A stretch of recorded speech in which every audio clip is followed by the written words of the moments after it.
Good evening. Please stand for the national anthem. Grateful Father, soul the sea, from which our pride is grown, a pride that makes no wanton boast of what it has bestowed, that rise our hearts from coast to coast, the pride of nationhood. We loyal sons and daughters to hear my name known. These fields and hills beyond recall are now our very own. We write our name on history's page with expectations great. Street guardians of our heritage, firm cast with our faith. Thank you. Please be seated.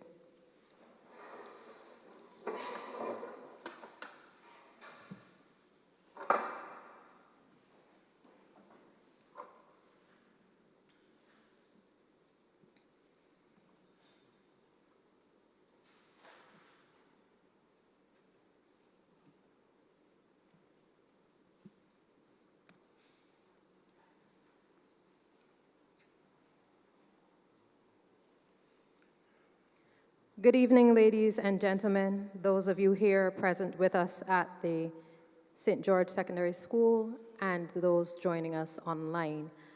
My name is Crystal Austin. I'm from the Public Affairs Department. It is my honor and pleasure to be your moderator this evening for today's session entitled The Influence of Climate on Agriculture and Human Health.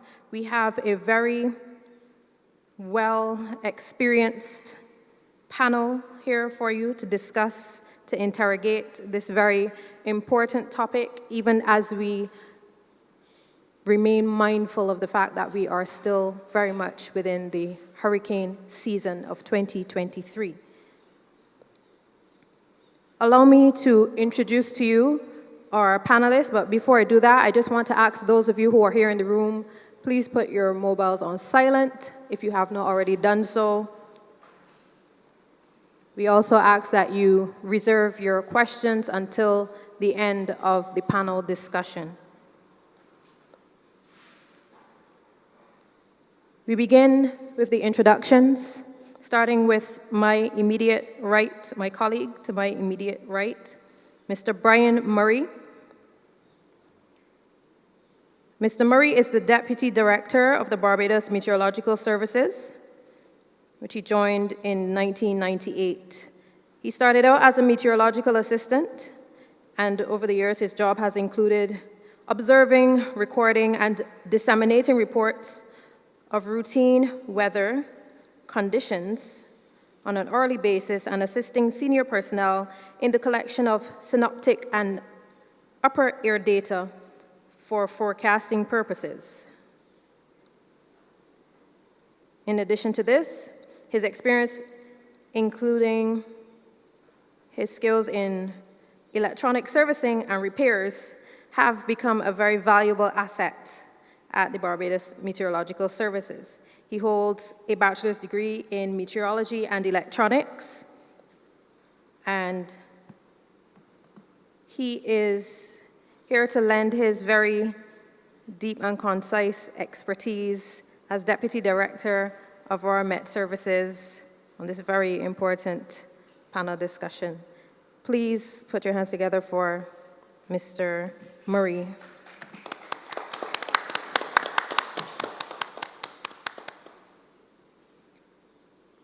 Next to Mr. Murray is his colleague from the Barbados Meteorological Services, Cherise Brathwaite.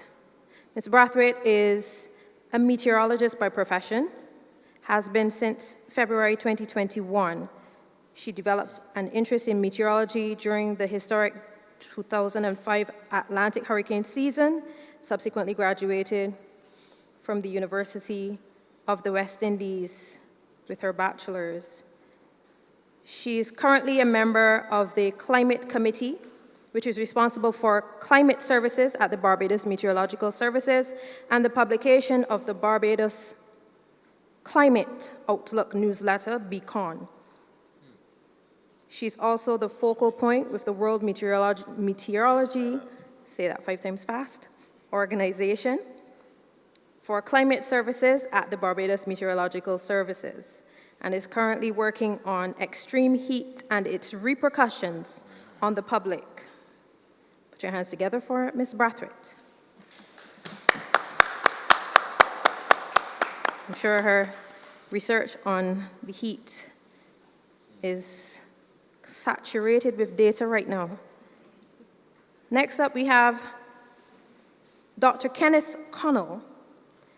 He received his university and postgraduate training in medicine from the University of the West Indies, St. Augustine and Cave Hill campuses. He graduated with his MB.BS and a DM in internal medicine in 2000 and 2006, respectively. He was awarded a Barbados National Development Scholarship in 2007. Subsequently, he gained a doctorate in philosophy from King's College London. He joined the Faculty of Medical Sciences as a lecturer in clinical pharmacology in 2011 and assumed the duties of Deputy Dean Phase 1 in August 2014. He's a consultant physician at the Queen Elizabeth Hospital and consultant in charge of the hospital's respiratory hypertension clinic. He also sits on the Barbados Pharmacy Council as a representative of BAMP, the Barbados Association of Medical Practitioners. Please welcome Dr. Kenneth Connell.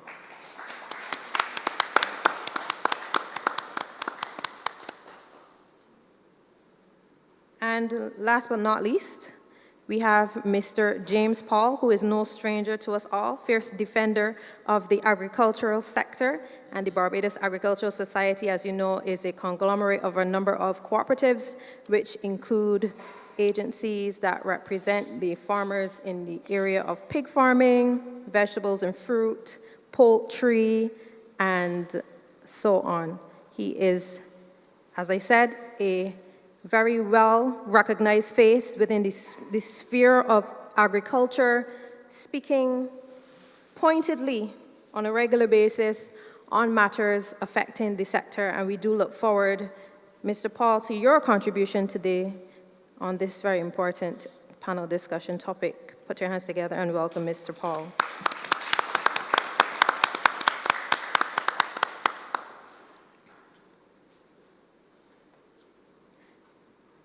Our topic again today is the influence of climate on agriculture and human health.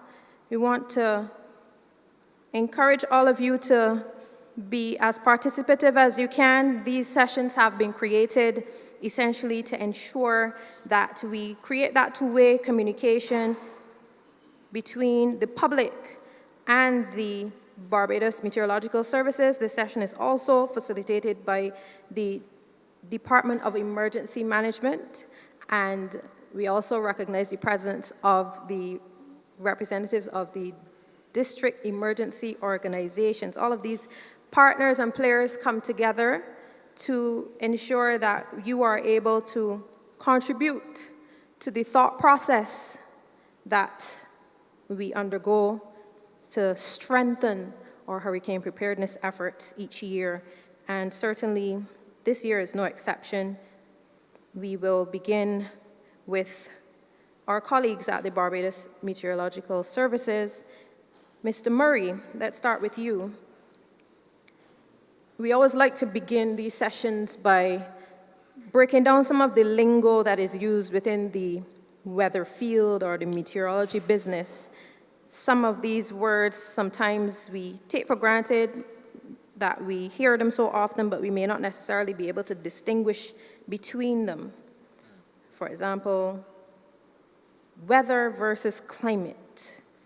Could you break down for us the difference, or is there a difference between weather and climate?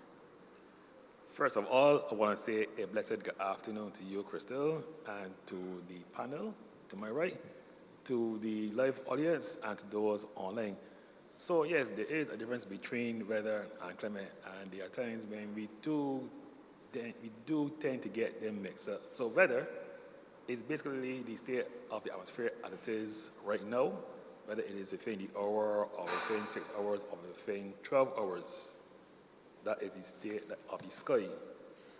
And if we thought, well, is it sunny or is it hot as it is right now? And as you can see, I am sweating at the moment because it is very hot outside.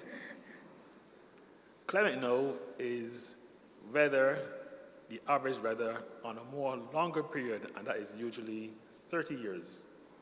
And that is based on our climatological average, which is 30 years. So our averages that we have on our website are from 1991 to 2020. So that is the difference between weather and climate. Climate is the average weather over 30 years, and weather is the state of the sky as of right now. All right, so let's get into the language or the discussion of rainfall and what is considered above and below normal. Okay, when we talk about above and below normal, so let's have a scenario where we measure rainfall every day for 30 years. And we divide that by the amount of days, and that would be considered the average. So for instance, like for September now, for my notes, the average is 162.6 millimeters. It will not matter if we have in June an El Nino or La Nina, because there are years that are going to be different in terms of when the rain is going to fall or not. You will have a case where you're going to have tropical cyclones passing through, which will spike the rainfall total at the airport, or you can have a situation where you're going to have a drought and the rainfall will be less. So for September 2023, we only had 40.1 millimeters, which is very low. So, Okay, I'm going to have to ask you to lean in or pull your mic a little bit closer to you. Not sure if others are having a little difficulty hearing.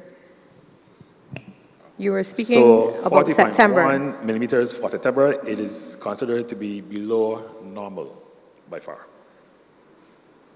Right, so having contextualized climate and rainfall, we are in a period right now where we are hearing this phrase climate change a lot. So based on your definition, we're looking at a 30-year period with respect to climate.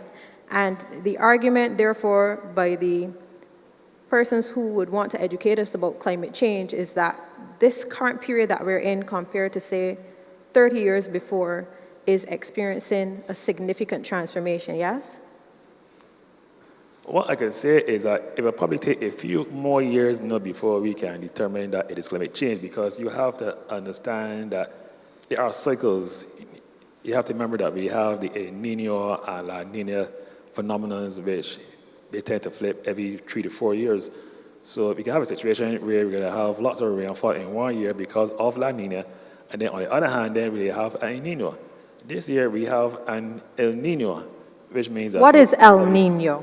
El Nino is basically a phenomenon where you have very warm temperatures off the western coast of South America, and because of that situation going on, you have very heavy rainfall in that particular region, and because of the storms associated with El Nino over that part, it tends to disrupt the entire weather pattern across the world.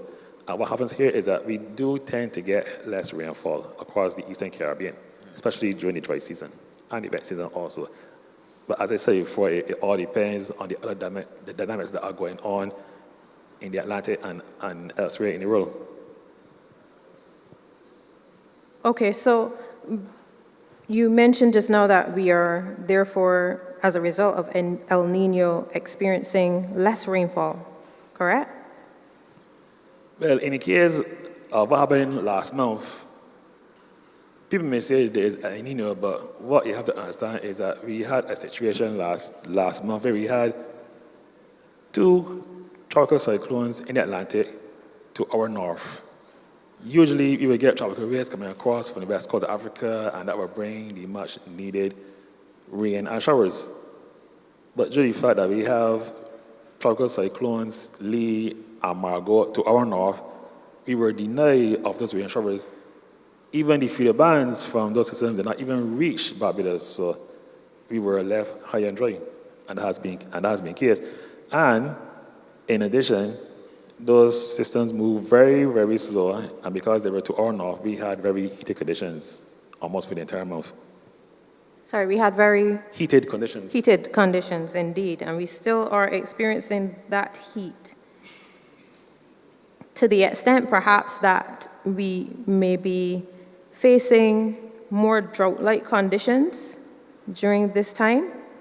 And I'm setting up a wicket for Mr. Agriculture, or wait, I shouldn't call you that because people might listen to the calling program and get mixed up. Mr. Paul. I'm setting up a wicket for Mr. Paul to talk to us after you as it relates to these dry, very heated conditions and how they affect the agricultural sector.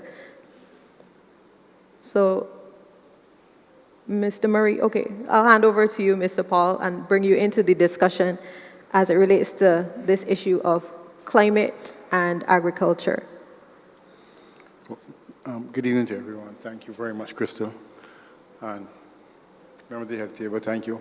Well, it is obvious to many of you who may be farmers in the room, I think it's at least one, as to what the impact is likely to be, because one of the things for livestock, we almost remember that animals are like living beings, and we demand very comfortable conditions in order to, to be our best, think properly, work properly, everything else. Even sleeping is a function of, being in comfortable conditions.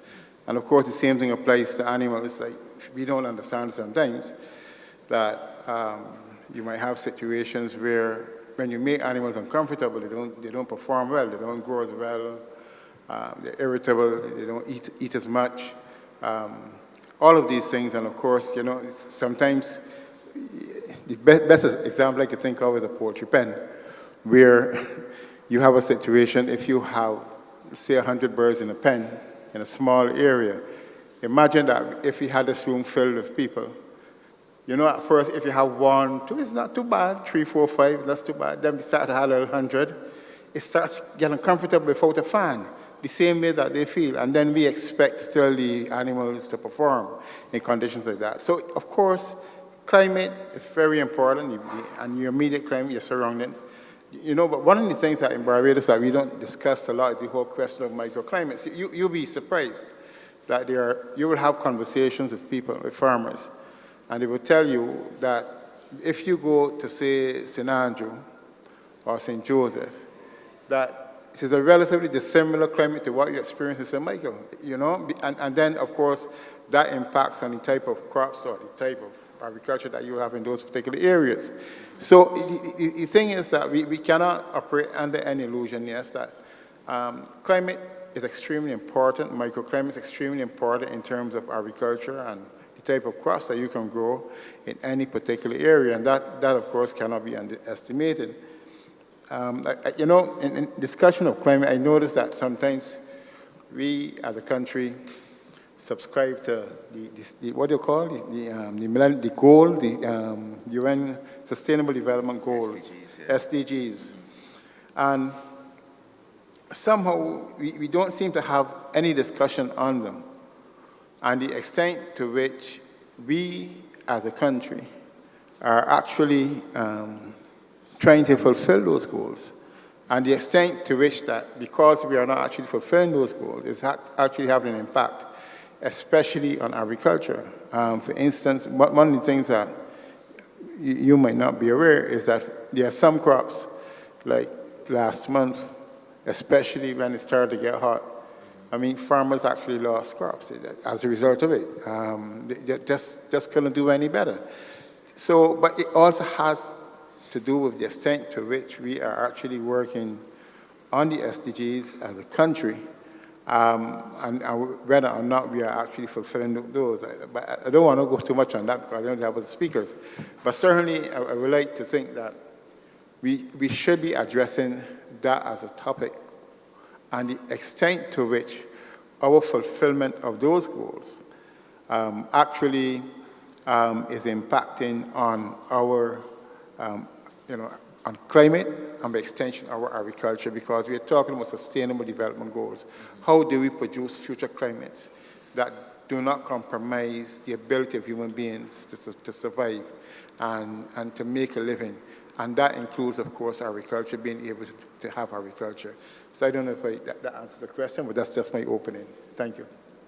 Thank you so much. I will move on to Dr. Connell to bring you into the discussion. There are correlations between the type of weather we are experiencing and the type of vector-borne diseases that we might have at this time of the year. And this certainly does play a role in the way how we manage with our agricultural sector as well. But could you give us some details in terms of this correlation? So thank you, Madam Moderator, and good evening to the online audience as well as, of course, the live audience. We always forget the live audience here with us. So it's a pleasure to be here, and as I drove here to this session to get here on time, I thought, the fact that health is on a panel discussion is interesting, because where do I fit in, right? I mean, this is health, and all the rest of you are speaking about climate and agriculture. But health is very relevant, because although we are the most arrogant of the animal species, we're not much different from the same animals you just described. We are one with our environment. Let me just prove an incident case to you. Everything that you've done today has been influenced by the climate you've been exposed to. Start from this morning. So like me, you probably decided to conserve some energy and turning off your AC. So the room got hotter at an earlier time, so you felt uncomfortable, so you got up. Some of you who were not in air conditioning probably had your fan on last night, so you were a bit more dehydrated than you normally would have been, right? The choices that you took, you probably didn't go for a 10 o'clock run this morning because it was too hot. You probably didn't go for a 5 o'clock run either because you were still sleeping. But it changed your physical activity. What about your consumption? You probably had a lot more water, hopefully, than you normally would have. Some of you who went to church this morning decided that you weren't going to drink as much water because you didn't want to be distracted during the service. So you probably went into the service slightly more dehydrated. But that's just easy to think about. But think about the broader scale. The options that you have on Saturdays when you go to the market are significantly different. The foods that you buy in the supermarket are different because of the availability, and you probably are trying to conserve money, as all of us should be. And you're trying to get those products that are cheaper, and that depends on the climate around us. I think more and more in health, we have sat back, or maybe sat forward, and have recognized we are more than just a bystander in this whole environment. And so the term One Health, which actually came up in the 1950s, believe it or not, has been now catapulted to the forefront. One Health looks at three major domains. The human organism, which I said from the beginning, we tend to be arrogant, although we're probably the main people causing the climate change. The animals who we are part of the agriculture, we need them to eat and to survive, except some vegetarians, right? And of course the environment. These three need to be working together in unison and in unity, and distortions of any of them can have serious impacts. Now, Madam Moderator, you mentioned the vector-borne diseases, right? And we are accustomed living in the tropics to mosquito-borne diseases. Every year we experience a dengue season. Occasionally, some years we experience other vector-borne diseases like chikungunya and other conditions, which none of us like to get. And the Ministry of Health and Wellness takes steps to help to get us to reduce the risk of mosquito-borne illnesses. But just think about this. Climate changes are causing shifts in mosquitoes or vectors around the world. So we are now at risk of mosquito-borne illnesses for a longer period of time. Where do people go when they get really sick? you don't have to respond and say the emergency room. I know that may not be the most favorable place, but they go to a healthcare facility, right? Healthcare facilities then need to be climate resilient. How are you going to feel sitting in the emergency room for 10 hours that's not air conditioned? I know that was an underestimate, right?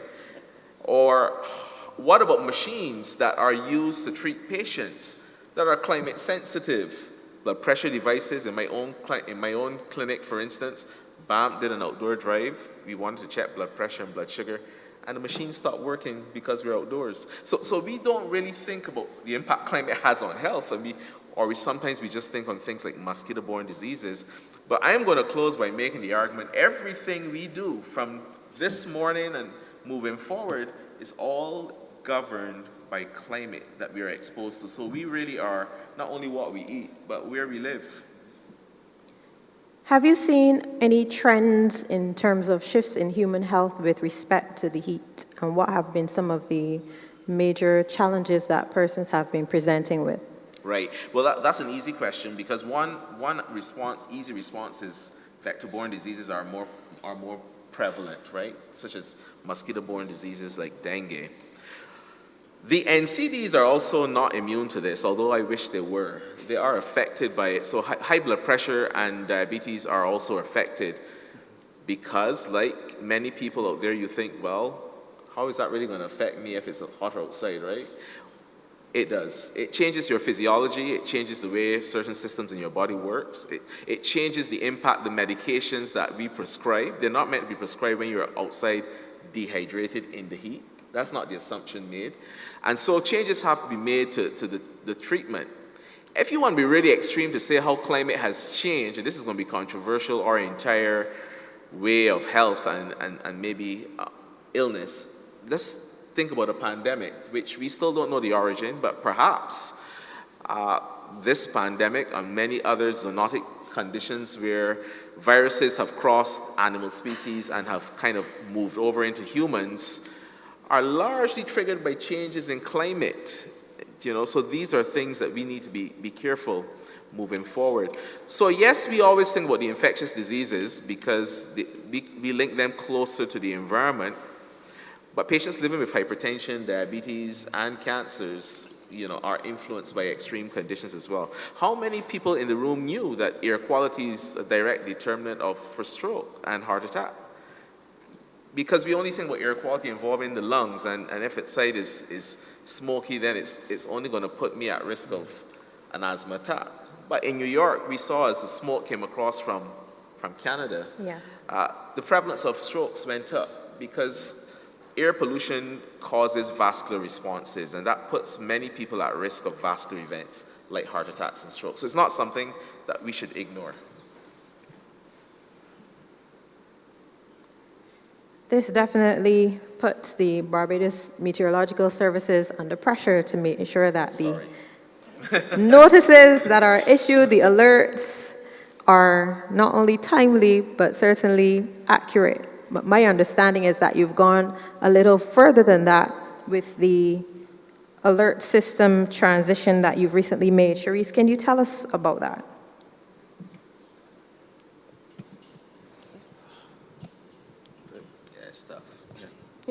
Open it closer. You're assuming that I'm strong. Chivalry is alive here at St. George Secondary School, ladies and gentlemen. Okay, good afternoon, everyone. So I took so long to get the microphone off this time that I actually forgot your question. The Barbados Meteorological Services, recognizing all that we've heard about the importance of climate and the impacts of it, you have been more astute or detailed in the alerts you've put out. Give us some more details on that transition from just partly cloudy with a few scattered showers to what you're doing now, which I understand is way more beneficial and useful to the public. I think you're talking more about the weather forecasts. And a previous panel discussion would have talked in depth about that. We also issue seasonal forecasts. So we talk about what the potential weather conditions could be. One second, I don't want you to gloss over the impact-based forecasting model, please. Because some of us, even though we've been talking about it, us as the panel, we might be tired talking about it, but there are some people here who may not be aware of what it is all about. So can you go into some detail? Panelists.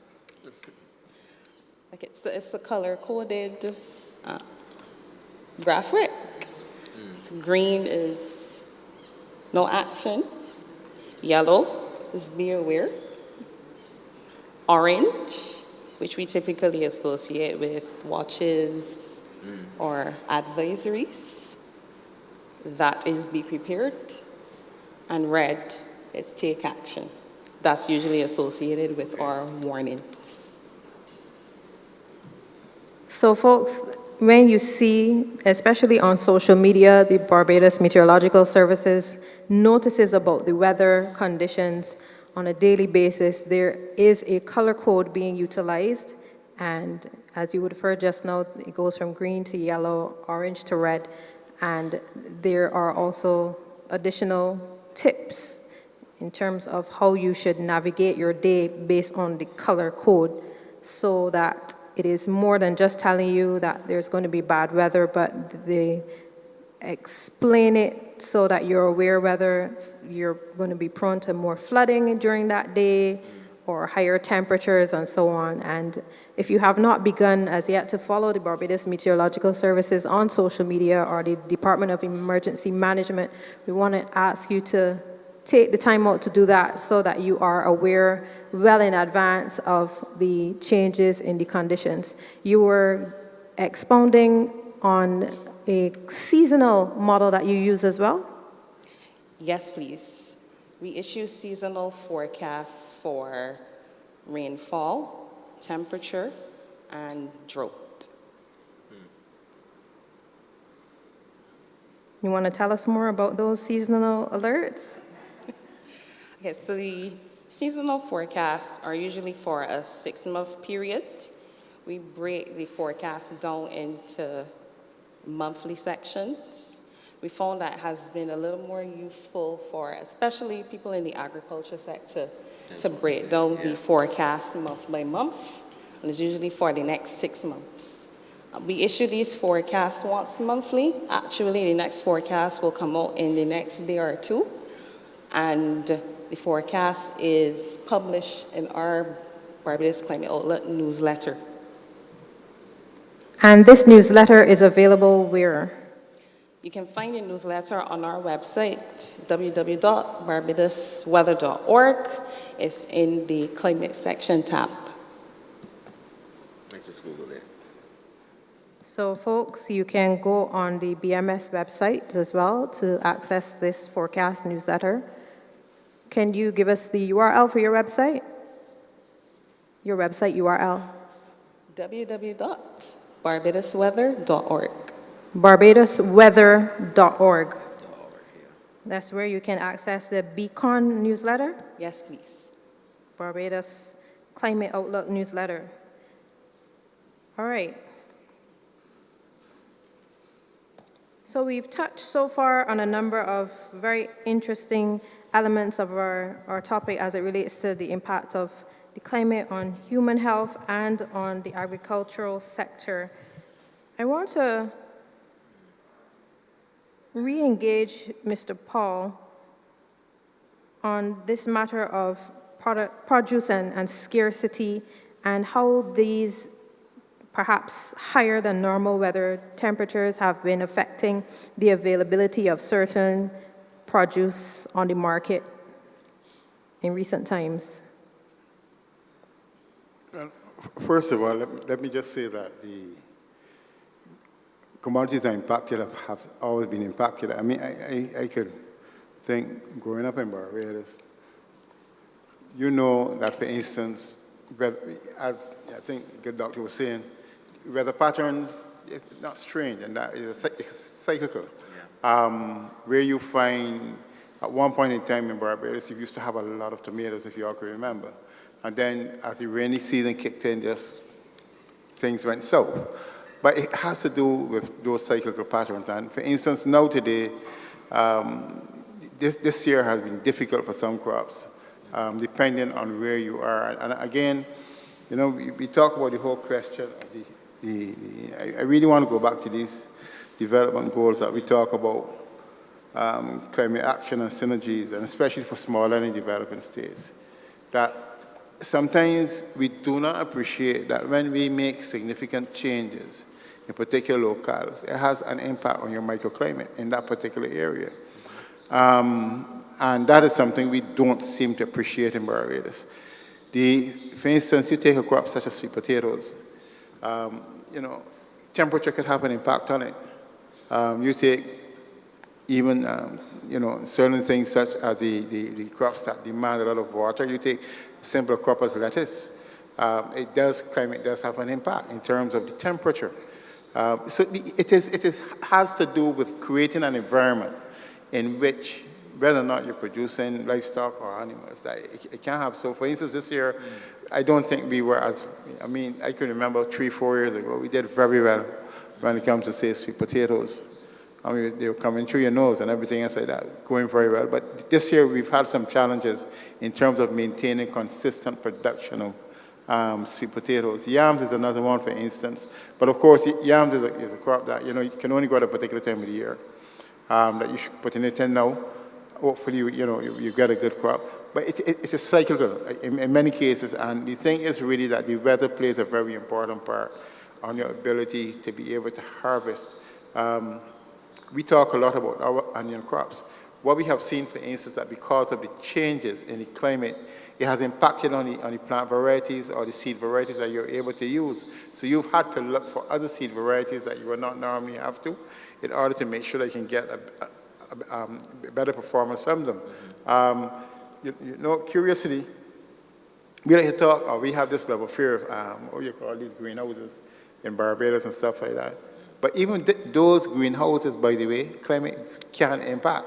Because, for instance, one of the things that we don't appreciate, I keep on saying, in the northern world, where you have a summer, you have spring, summer, autumn, winter, that's right?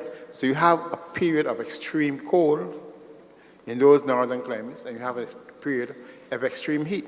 The good thing about those northern climates is that when you have a period of extremely cold, what happens? A lot of the pests get killed off, they don't survive.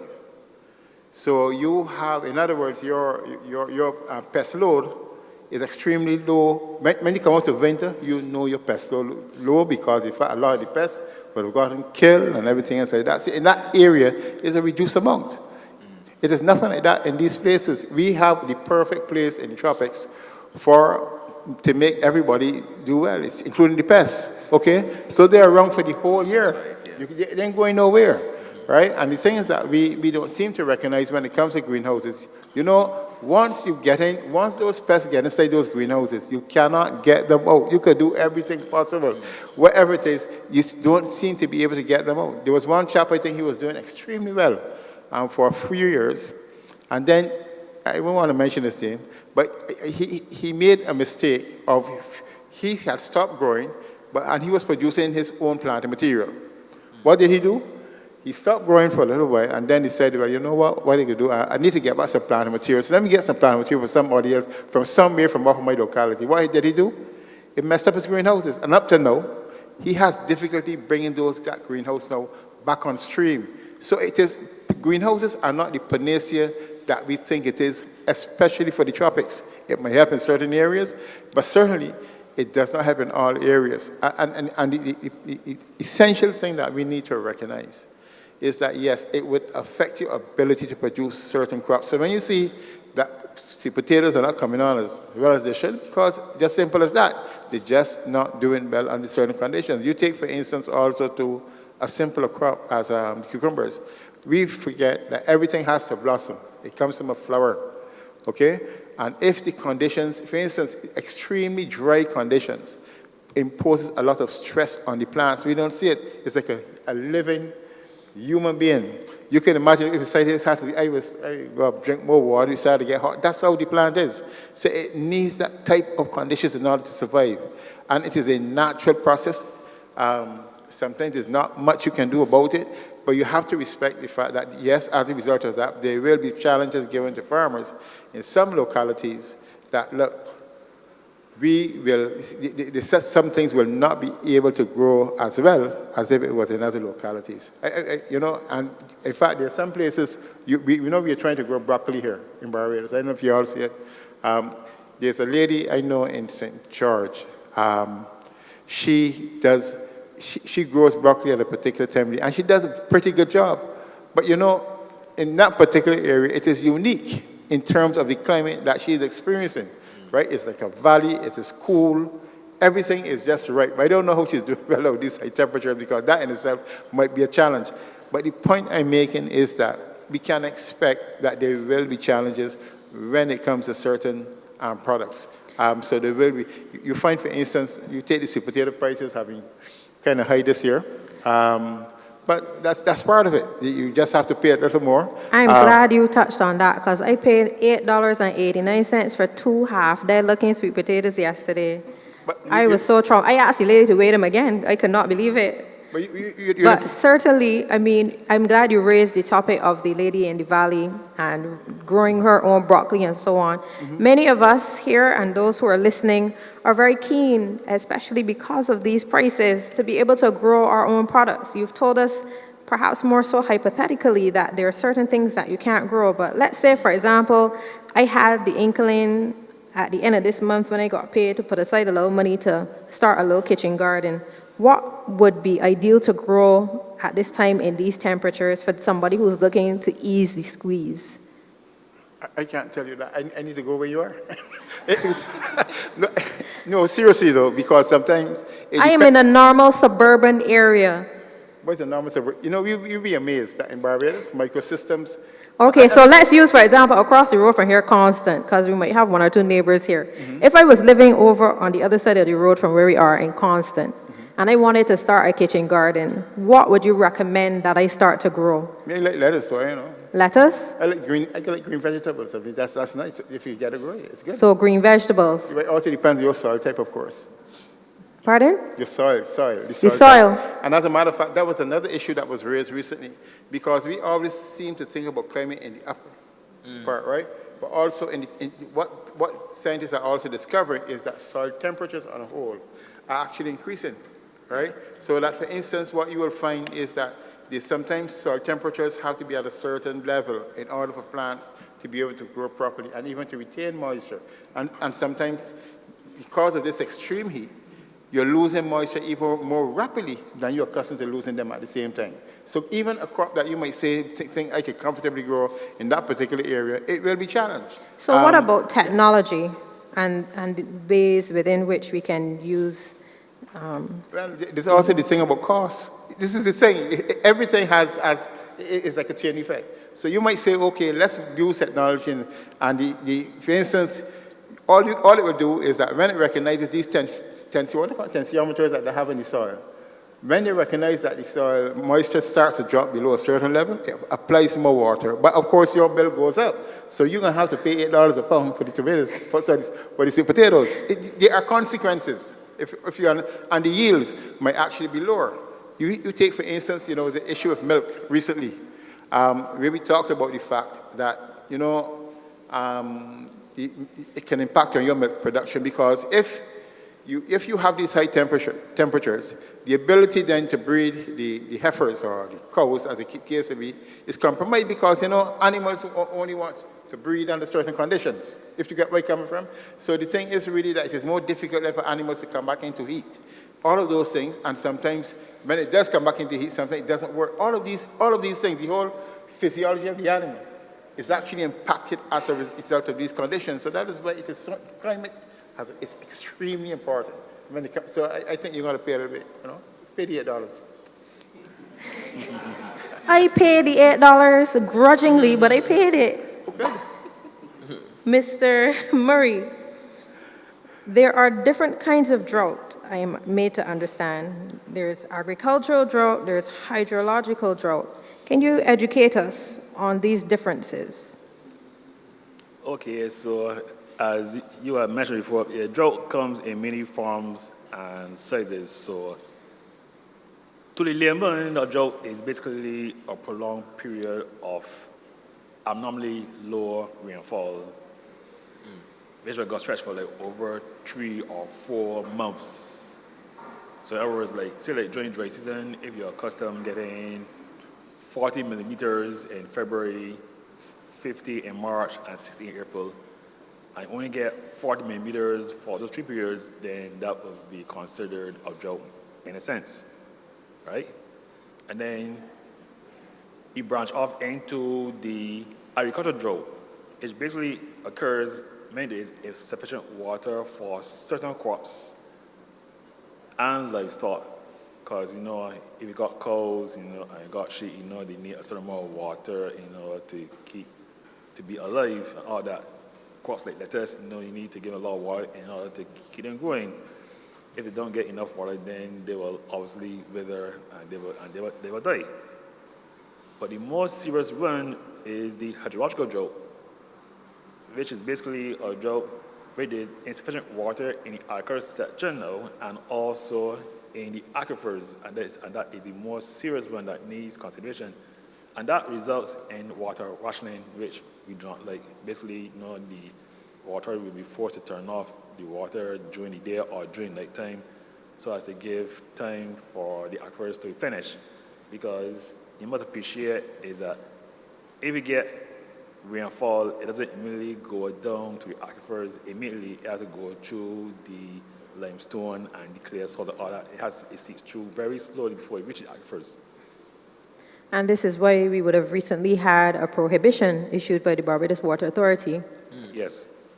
And certainly we would want to echo their call for residents, citizens to be more cautious in the way how we utilize water as a result of these very arid conditions that we're facing.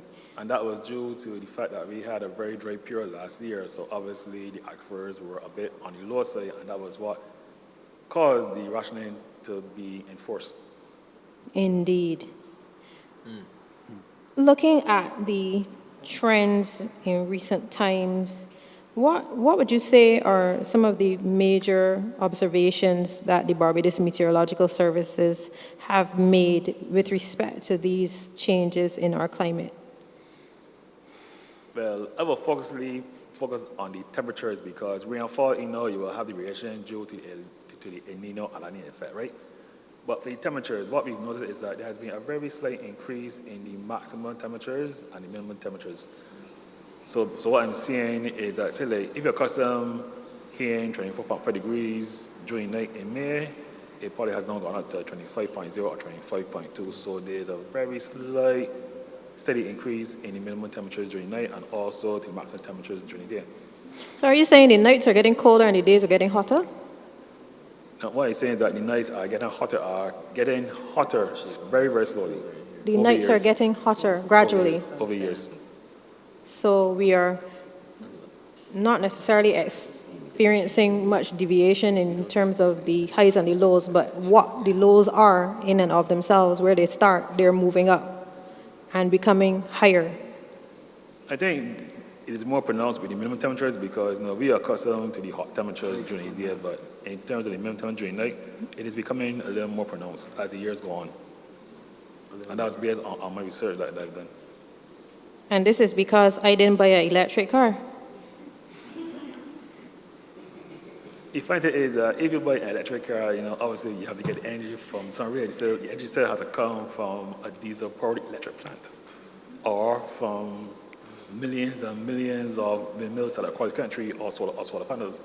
And the question that I got to ask now is, does the grid at present, would they have the capacity to provide that power for electric cars if you have to go to electric by the year 2030 or 2035? And the grid is powered by gas And diesel right now. and diesel.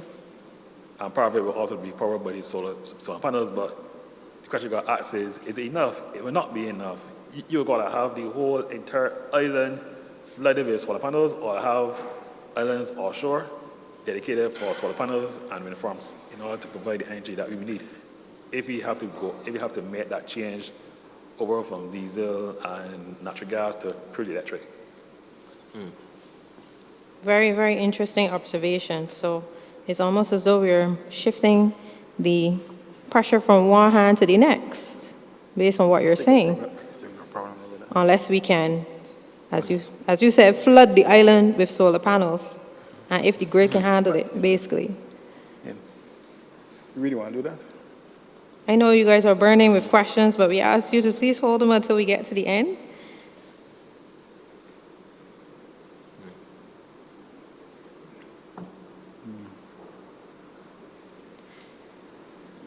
In terms of what we are seeing in terms of these trends, this is for you again, Mr. Murray. The sectors that are impacted by these changes, what would you say are the more vulnerable sectors in our country right now as it relates to these climate changes?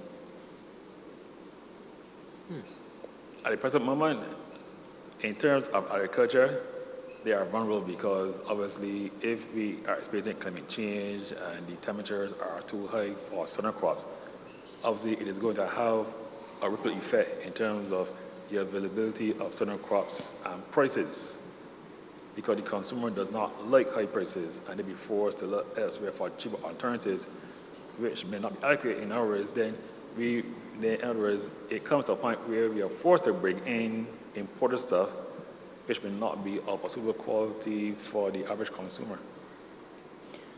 And as far as the agricultural sector is concerned, they are going to have some implications in that sector in terms of higher prices and lower availability. And due to the fact that we are being told time and time again to try to eat healthier foods, but at the same time, we are faced with a dilemma where we have to choose between spending more money on healthy foods than to turn around and save money and eating junk foods in order to save some cash from time to time. What is the strategy that the BMS has in mind to build more bridges with sectors like agriculture? What needs to be done is that we gotta have more dialogue among the key players in the agricultural sector. We have to find out exactly what they need from us, what we can provide, and in terms of data sharing, what we can do in order that we can prepare more products for the agricultural sector so that they can tell the farmers, well, you have a heat forecast for such a period. And then the farmers, not the best, the farmers will know what crops will survive under higher temperatures than those that do not. So there has to be an exchange of information between the BMS and the key sectors so that we can produce much better products in the future. That is my take on it. Agreed. Certainly, dialogue is one of the pillars upon which we host these sessions with you, the public. And we just want to reiterate for those of you who are just joining, we are discussing the influence of climate on agriculture and human health, brought to you by the Barbados Meteorological Services and the Department for Emergency Management, with support from the Public Affairs Department.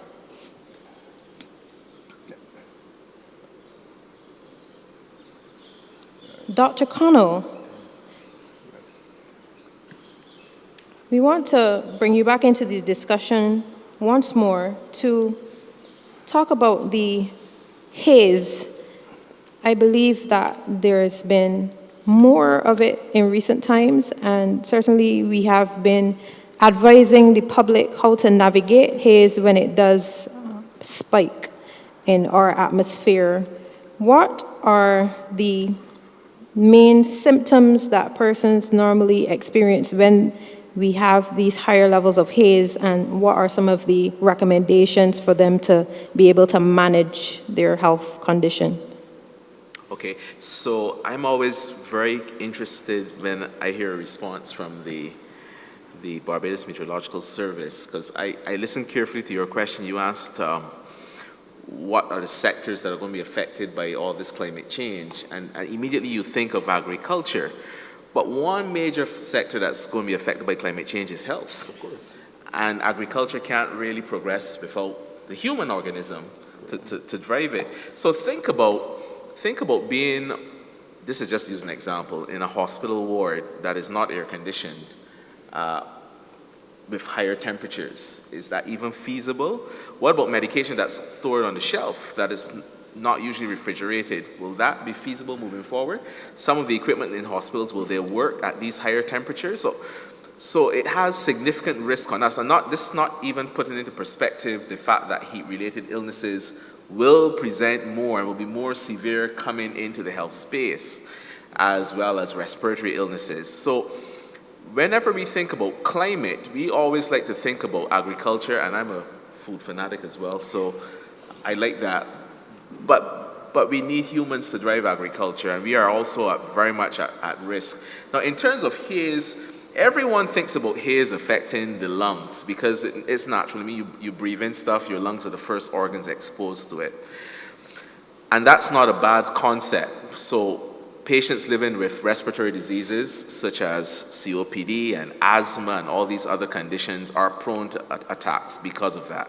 It sets up a whole set of inflammation in your lungs, and that causes your lungs, the tubes, to kind of squeeze in.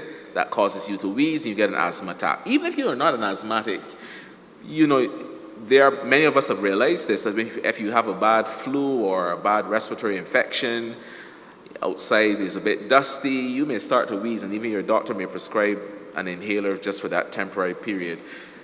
So there are ways of preventing that. One, stay away from those areas that are dusty. It's hard to kind of separate yourself from haze.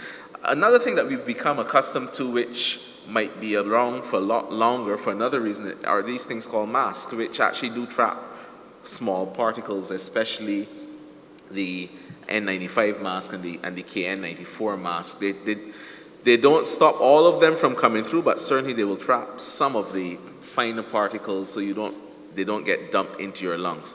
So lung health is important for breathing, but lung health also sets off this whole cascade of inflammation that your lungs are connected to the rest of your body. And so we in this region genetically are possibly a bit more pro-inflammatory. In other words, all those conditions that are associated with inflammation, we tend to get more of. So rheumatoid arthritis, lupus, diabetes. So these things are driven by inflammation.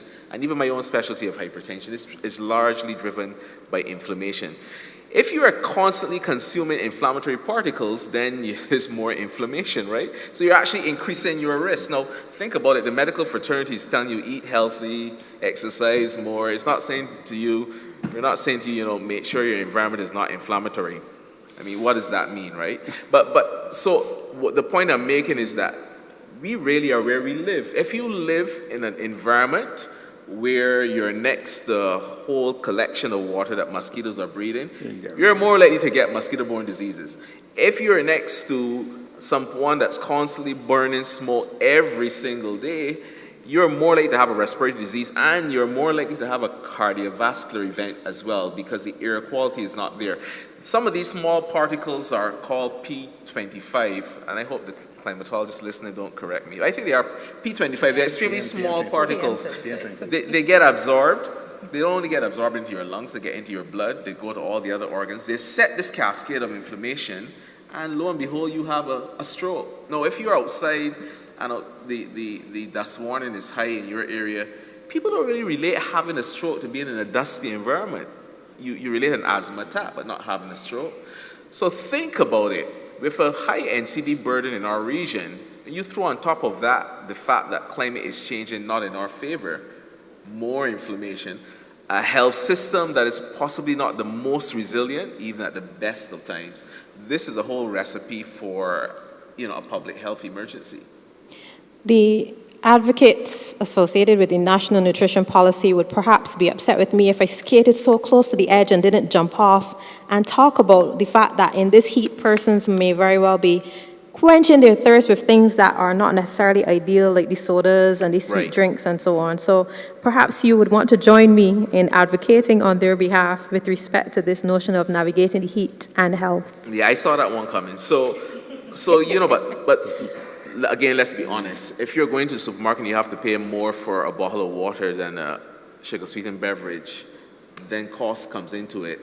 And I'm always want to advocate drinking tap water, because in most people and in most places it's safe and palatable, and therefore we should try to drink a lot more tap water. But you're absolutely right. So first of all, we don't drink as much water as we should because we think that we're in a hot climate. Our bodies are kind of accustomed to this. Why top up, right? So a lot of us every single day, including Sundays, is that an ad for someone? Carlton, right? We are dehydrated. And you go to the bathroom, you pass urine, it's yellow, you think this is the way urine is supposed to look. It's not the way your urine is supposed to look. Your urine is meant to be clear. If your urine is yellow, you're already dehydrated. But you become so accustomed to seeing that you think, well, nothing is wrong. So we're also not using enough cooling breaks. There's some people who don't really pay attention to being in the sun, because again, we've been in the sun for all our lives. We don't really pay attention to UV indices and those kind of things. How many people in this room apply sunblock? So my second question is going to be how many people reapply it, but you've answered my first. So we don't even use sunblock. These are practical things when I'm going to work, and I know I'm going to be kind of crossing over a lot on campus. I wear sunblock because I know I'm going to be outside a lot more. These are not things you normally would think about living in a country like Barbados, and tourists might look at me and say, are you crazy? Why are you wearing sunblock? But you're putting yourself at an increased risk. Now, taking in the extra calories is something, because all this water is bad for me. There are very few cases where you can actually consume too much water. Your kidneys are pretty good at getting rid of the excess water. They're pretty good at telling you when you're dehydrated as well. So drink water freely.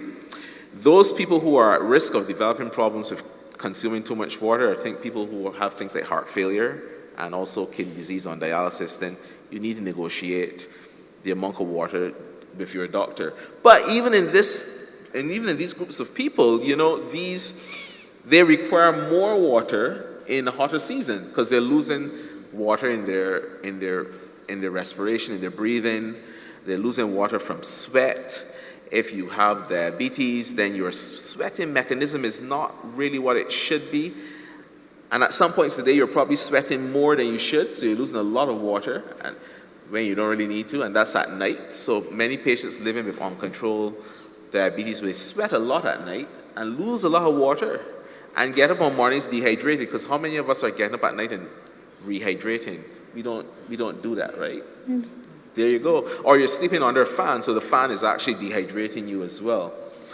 So these are serious considerations for all of us. And I will challenge you in the next 24 hours, think about all the things that you're going to do differently because of the weather, including how you're going to drink up at night. But think about the effect that weather is having on making the decisions that you're going to make. Whether it's you're not going to go into town today where you might get something cheaper because it's too hot. So you're going to go to a mall where it's air conditioned and pay more money for it. And I just want to finish by saying, I looked at the room when I first got here, and wearing a jacket, it was hot as well. And I recognized that a lot of you looked stressed because it was hot, right? As sunset occurred, more smiles came up because the climate around you changed. It was cooler. You didn't have to think about feeling happier. Imagine being stuck in traffic and there is a downpour and it's flooding and traffic is intense. The rain is flooding and you really didn't maybe get a forecast to say, well, this is going to happen tomorrow at this date. Because Bajans, we like to think that the weather can be exactly predicted, which it can't, right? I'm on your side. So you're stuck in traffic now, maybe going to collect kids, the rain is pouring, and imagine the anxiety that is having on you as a person. Now, think about with climate change, this anxiety becomes more frequent, and we're already leaving a pandemic where many of us have not returned to a state of mental health or mental wellness that we were before. This has real impacts on us as a society. So my takeaway point is the sector that is most challenged, there's clearly a bias here from climate change, is actually the health sector. Please note, this is a panel and not a debate. But we are on your side too. I noticed you didn't mention the children, but I believe the same thing would go for the kids in terms of the increasing of water intake, especially when they have games and so on. So I'm going to say this, that is probably not even correct. Children are at a much higher risk, So we shouldn't just see kids as small adults. Kids, the water loss that's possible in a child is a lot more because of the surface area compared to the volume. They're also a lot more physically active than we are.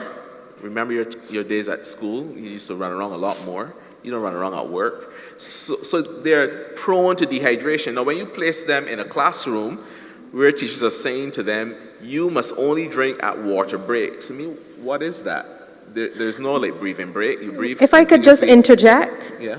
I believe at the beginning of this, no, I'm very sure, at the beginning of this school year, the Ministry of Education issued an edict, if I may call it that children ought to be allowed to drink water as necessary. So this notion of water breaks, unless you're talking about fixed water breaks, right, those are allowed, yes, but in addition to telling the teachers and the principals to allow children to drink at will, they have indicated that teachers and principals should facilitate additional water breaks.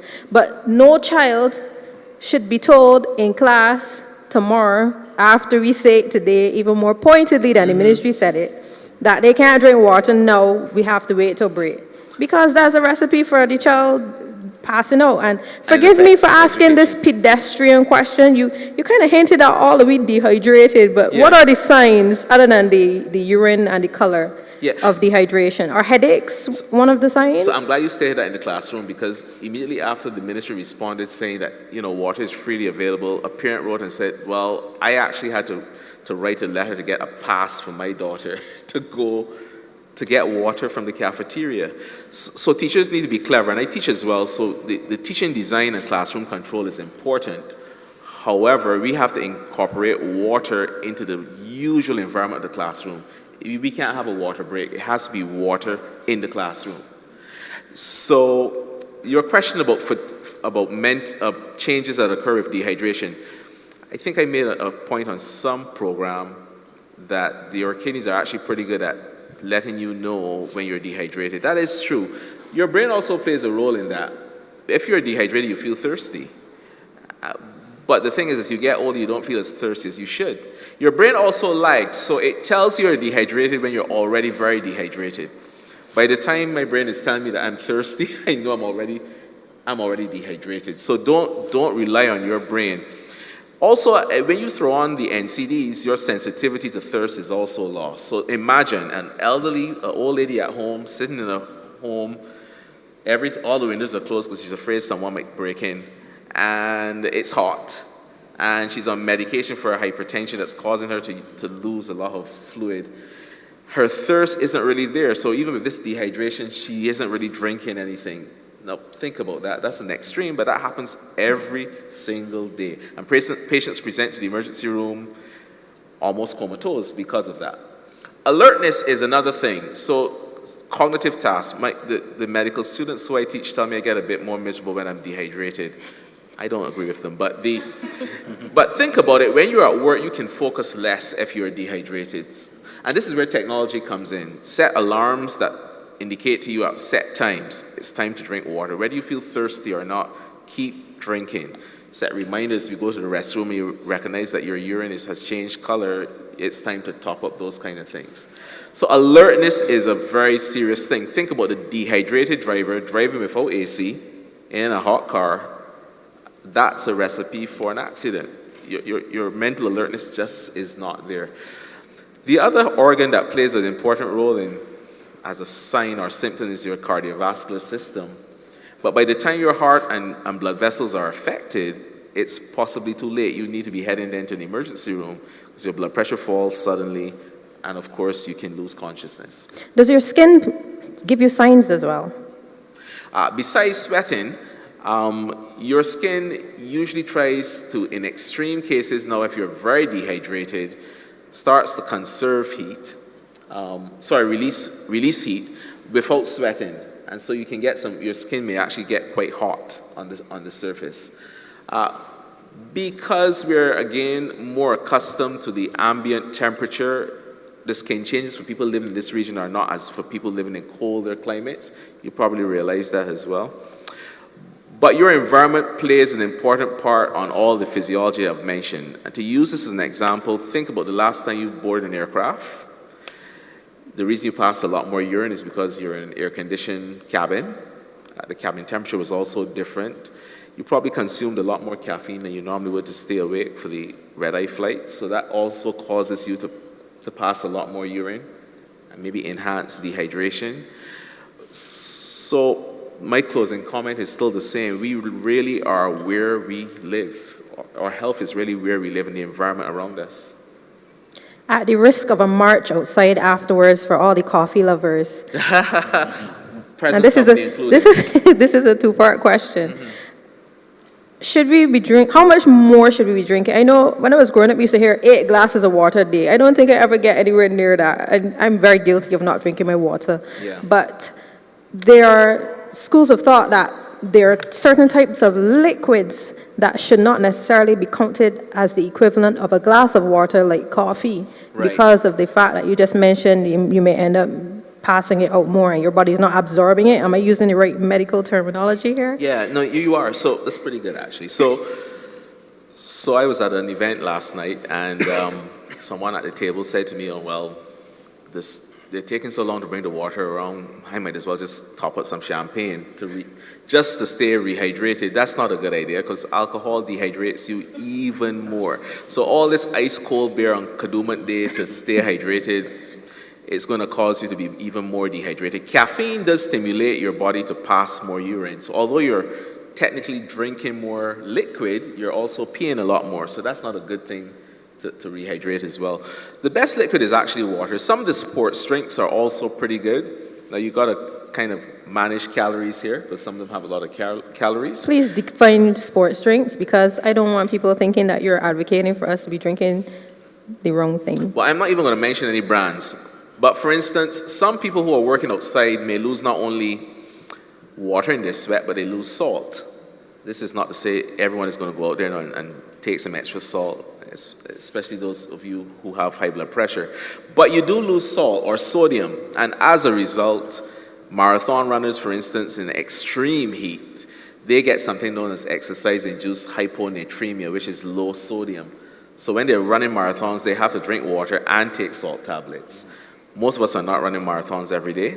So for us, it's just really drinking water. If you are going to have a sports drink, be sensible about it. Don't use it as your only rehydration source. I said I wasn't going to mention any brands, but so there's a rehydrant that sounds like it's for kids, hint, hint, which is actually used for adults as well to rehydrate. And you can buy it in the supermarket. And it's formulated to be easily absorbed, quickly absorbed, so you get hydrated even faster than water. The one point I wanted to make about water before I close is that it really is not a sprint but a marathon throughout the day. You can't kind of get yourself really dehydrated and go in a room and guzzle down a liter of water and think this is going to do it. It has to be a constant process so your body has time to absorb it, and because the fluid shifts are also a challenge. So we need to walk with those water bottles. Yeah, and use technology. If you're like me, you don't really like to drink water inherently, or you think you're going to forget, set something on your watch that's going to remind you. For men, it's about 3.7 liters in a day, which is a lot of water. And for women, it's about 2.5. Now, if you are a woman and you're outside a lot more, maybe in agriculture, your limit is not going to be 2.5. But the one thing that's good, remember, you have paired organs that are pretty good indicators of when you're dehydrated. So check your urine to make sure that it's still clear. Mr. Paul, yes, we're talking about human health and hydration, but the animals need good irrigation systems as well, don't they? Of course. It's kind of painful sometimes when you go out in the countryside during the day and you see some animals out in the field and really hot. And sometimes there's not even a water bucket around you. In other words, there's no evidence that the animal has access to water, which is extremely bad because truthfully, all they're doing is jeopardizing the animal and the investment, I call it an investment, because seriously, you expect to get, you take a cattle, you expect at least after a year, some people carry for 2 years, so you get a good tidy sum for it, and all you do is compromising the growth of the animal in the process. So, people don't pay attention to it. In fact, one of the things that, talking about the whole question of the meteorological services, is that what some farmers have resorted to doing is you take around, say, I think the hottest parts of the day probably going around after 12, 1 o'clock, 3 o'clock, that time. Some farmers, what they have resorted to do is to actually utilize what we call the sprinklers on the barns. And that actually helps to keep the roof of the barns cool. And for some of them, it makes a difference to get that water on the barn, because some of them don't have any of the modern tunnel ventilated houses where basically you can maintain an airflow through the barns constantly. So what they do is that they have these sprinklers on top of the barns. So they come on every half an hour or so just to keep the roof of the barns cool, and that helps at the same time. So it is things like these, but also interesting that you talked about the whole question of the services, and I think one of the things is that we have to find ways by which farmers can actually see them as being more relevant, because one of the issues is that many farmers don't see the services being offered as extremely relevant, and maybe it is the way in which it's actually marketed. Where, for instance, as I said, changes in temperatures have a great impact. And even understanding the way in which, what the rainfall patterns are, all of these things has an influence. Farmers can actually better prepare themselves if they had access to the information and was able to, get some, information beforehand as to what is happening. And I think that in itself is something that we really need to know, because in terms of the health of animals especially, the heat plays a major role. You take, a lot of people take pigs, all of us in Barbados like pork, proper pork. So we don't understand that pigs really, they have no sweat glands. Really, in truth and the fact that they pant, and even for, pigs actually do die from heat exhaustion. We've had instances where when we are transporting animals, we try to do them during the cooler parts of the evening, either early morning or late evening. Why? Because they can actually die from exposure to the heat like this. So you need that information for those animals, and access to water is important, because sometimes we don't understand that if they don't get that water, it doesn't help them at all. And for instance, I think there was one instance where, I think it was earlier this year, where a particular farmer lost, I think it was about 5,000 birds one time. Yes. And a lot of heat exhaustion and no water, right? We don't understand that it is important for the animals that they have access to water when they need it. Sheep, Barbados black-bellied sheep, people consider these animals a very sturdy and hardy animal, but they need water. A lot of people I see have them, they tie them in a pen for a whole day, look back and see whether or not there's adequate supply of water. And the thing is, now, with the technology that's available, there are ways of actually maintaining water throughout in the pen. Right, you just run the lines.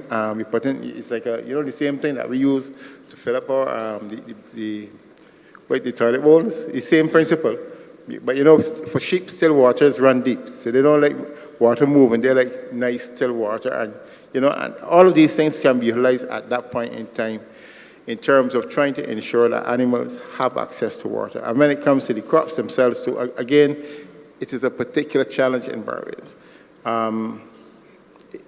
A lot of crop farmers up there, they're using more water than usual, largely because of the fact that that they have to do it. Yeah. But one of the things, though, if I could be permitted to just say something on something else, which I think that we need also to recognize, is that sometimes, going back to the same sustainable development goals that we were talking about just now.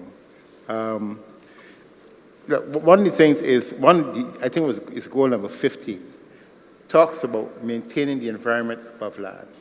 And sometimes it says that we must protect, restore, and promote sustainable use of terrestrial ecosystems, sustainably manage our forests, combat desertification, and halt and reverse land degradation, and halt biodiversity loss. We are not doing a good job in Barbados as far as that is concerned.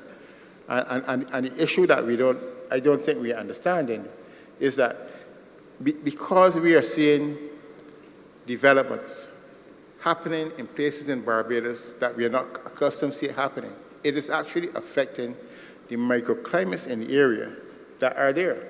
And it is actually posing challenges for agriculturalists too at the same time. You know, for instance, you are seeing flooding happening in areas that you're not accustomed. Temperatures are in certain areas are happening that is not accustomed. Why? Because of the fact that we are doing things on the surface that is actually impacting the microclimate in the area. And that is something I think that we as Barbadians, ordinary Barbadians, have to take a greater responsibility for. I've constantly spoken to the fact, even you mentioned the point about flooding. The flooding comes about as a result of the fact that you are not giving the earth enough time to absorb water, right? You know, I recall when I was a boy, when I had the floods in Queen's Park, I had to say that, you know, if you ever get rain like that, I don't know what's going to happen to Barbados. Because the rain fell, I think it was about 2 or 3 days. This thing fell, it was 2 days, right? Just fell from morning to evening, no stopping, no stopping. Can you imagine rain like that in Barbados? You know, it's really bad. And what I'm saying is that because of the way in which we are constructing our houses, right, we have a situation in Barbados where everybody wants concrete around the house. You don't want to put, in other words, instead of the paving stones, no, you laugh at it, but it's going to be a death trap, right? Because we don't understand that if we don't do like what they do in Canada, you know, in some places in Canada, you are mandated to maintain a certain amount of green around your house. This foolishness that we have, that we must go and put concrete all around your house. So what happens? You throw the water out on somebody, and that's where you get into flooding. And I really think that, seriously, we expect to have a good agricultural sector, people, you know, producing stuff, when ordinary householders in this country are being allowed to do things which are actually negatively impacting us as agriculturalists. They are, right? We're permitting people to come and put things around us that actually are compromising us. And I think really something needs to be done about that. Seriously. Yes, we had an entire session dedicated to flooding, and that was one of the issues that was raised, and we echo your sentiments as it relates to this modern approach to our home construction, the dwellings, and the extent to which we perhaps need to now pivot to ensure that we are capturing the water. If we're not going to allow it to be absorbed on our premises because of all of the cement we've put down, we should at least have some system in place, and maybe this is a policy that needs to be issued, where persons who take that approach, some of you may be in here, you pour concrete around your whole house and let the water run off and be a problem to somebody else, which then, as Mr. Paul says, does have an impact on the extent of flooding in your area. It may be necessary for you to be responsible, I'm just throwing that out there, beat me after if you want, for catching some of that water and maybe using it around your house. Wash your car, you know, well, you don't have any plants to wet, but you might be able to still use it for some other non-potable purpose and help to manage the atmosphere or the propensity for your area to flood. Mr. Paul, you have been at the Barbados Agricultural Society for a number of years. In terms of climate and the advocacy that is being expected of you by your members, what are some of the main things, perhaps beyond the heat, that your members have been advocating for with respect to climate? I know there was a lot to be said about the water rates and so on to help to manage that, and certainly that's even more critical now with this weather. But are there other factors perhaps that are climate related that your membership have been asking you to advocate for on their behalf? Well, certainly, you know, the things that we've had to adjust in terms, for instance, in genetics, we are trying to work through the genetics in terms of trying to utilize genetics that are more amenable to tropical conditions, right? And then sometimes it takes time to adjust. It's like, for instance, people don't understand that animals, they retain, the genetics are dictated by the environment. Because very often we seem to think that, the little experiment that we're doing, where you feel you could transfer animals somewhere else and retain those genetic properties, it's not as simple as that, right? Because they do have, the environment always imparts certain things to the animals. So one of the things that a lot of, that the farmers do look at is in terms of whether or not we're having the appropriate genetics when it comes to animal livestock. And similarly with plants, it's more important for the plants, because certainly the seed varieties that we are using now today, we are using the most appropriate seed varieties. And this is where, for instance, the level of research that actually is going into those, in having those appropriate seed varieties. I don't think that people recognize or understand that, Barbados was at one time a leader in cane breeding research, a leader. A lot of people, when they sit down and watch us as a nation, and we seem to think that somehow we cannot do as much as we think we thought. And we hear people talk about punching above weight, but we only punching above weight when it comes to putting on these skirts and all kind of stuff and singing for people and being entertainers. But we were actually leading researchers when it comes to the whole question of cane breeding. And in that respect, that is where I think maybe that we need a lot more, because we can actually go back there and recognize that because of where we are in terms of the tropics and things like that, and because of the changing climate that is happening right now, because we do need to understand what is happening in the climate, and we cannot just rely on people in the first world or so-called first world, to tell us what to do. We are actually here, and we do have the capability to actually do the type of research that is required to look at the appropriate type of genetic material that we need to use in order to ensure that we get the best. In other words, in terms of sweet potato cultivation, you even look at, for instance, onions. I mean, we do very well onions, but are we using the most appropriate varieties, All of these things that we are not actually taking on them. And unfortunately, our universities seem to also be impacted by what happens overseas, rather than trying to think maybe, and we do have students who are capable of doing the necessary research right here at home, in the same way that we did it 30 years ago when we had the cane breeding station right here, and we were leaders in terms of developing new cane varieties right here, and we actually sold those new cane breeding varieties to people and made money off of it.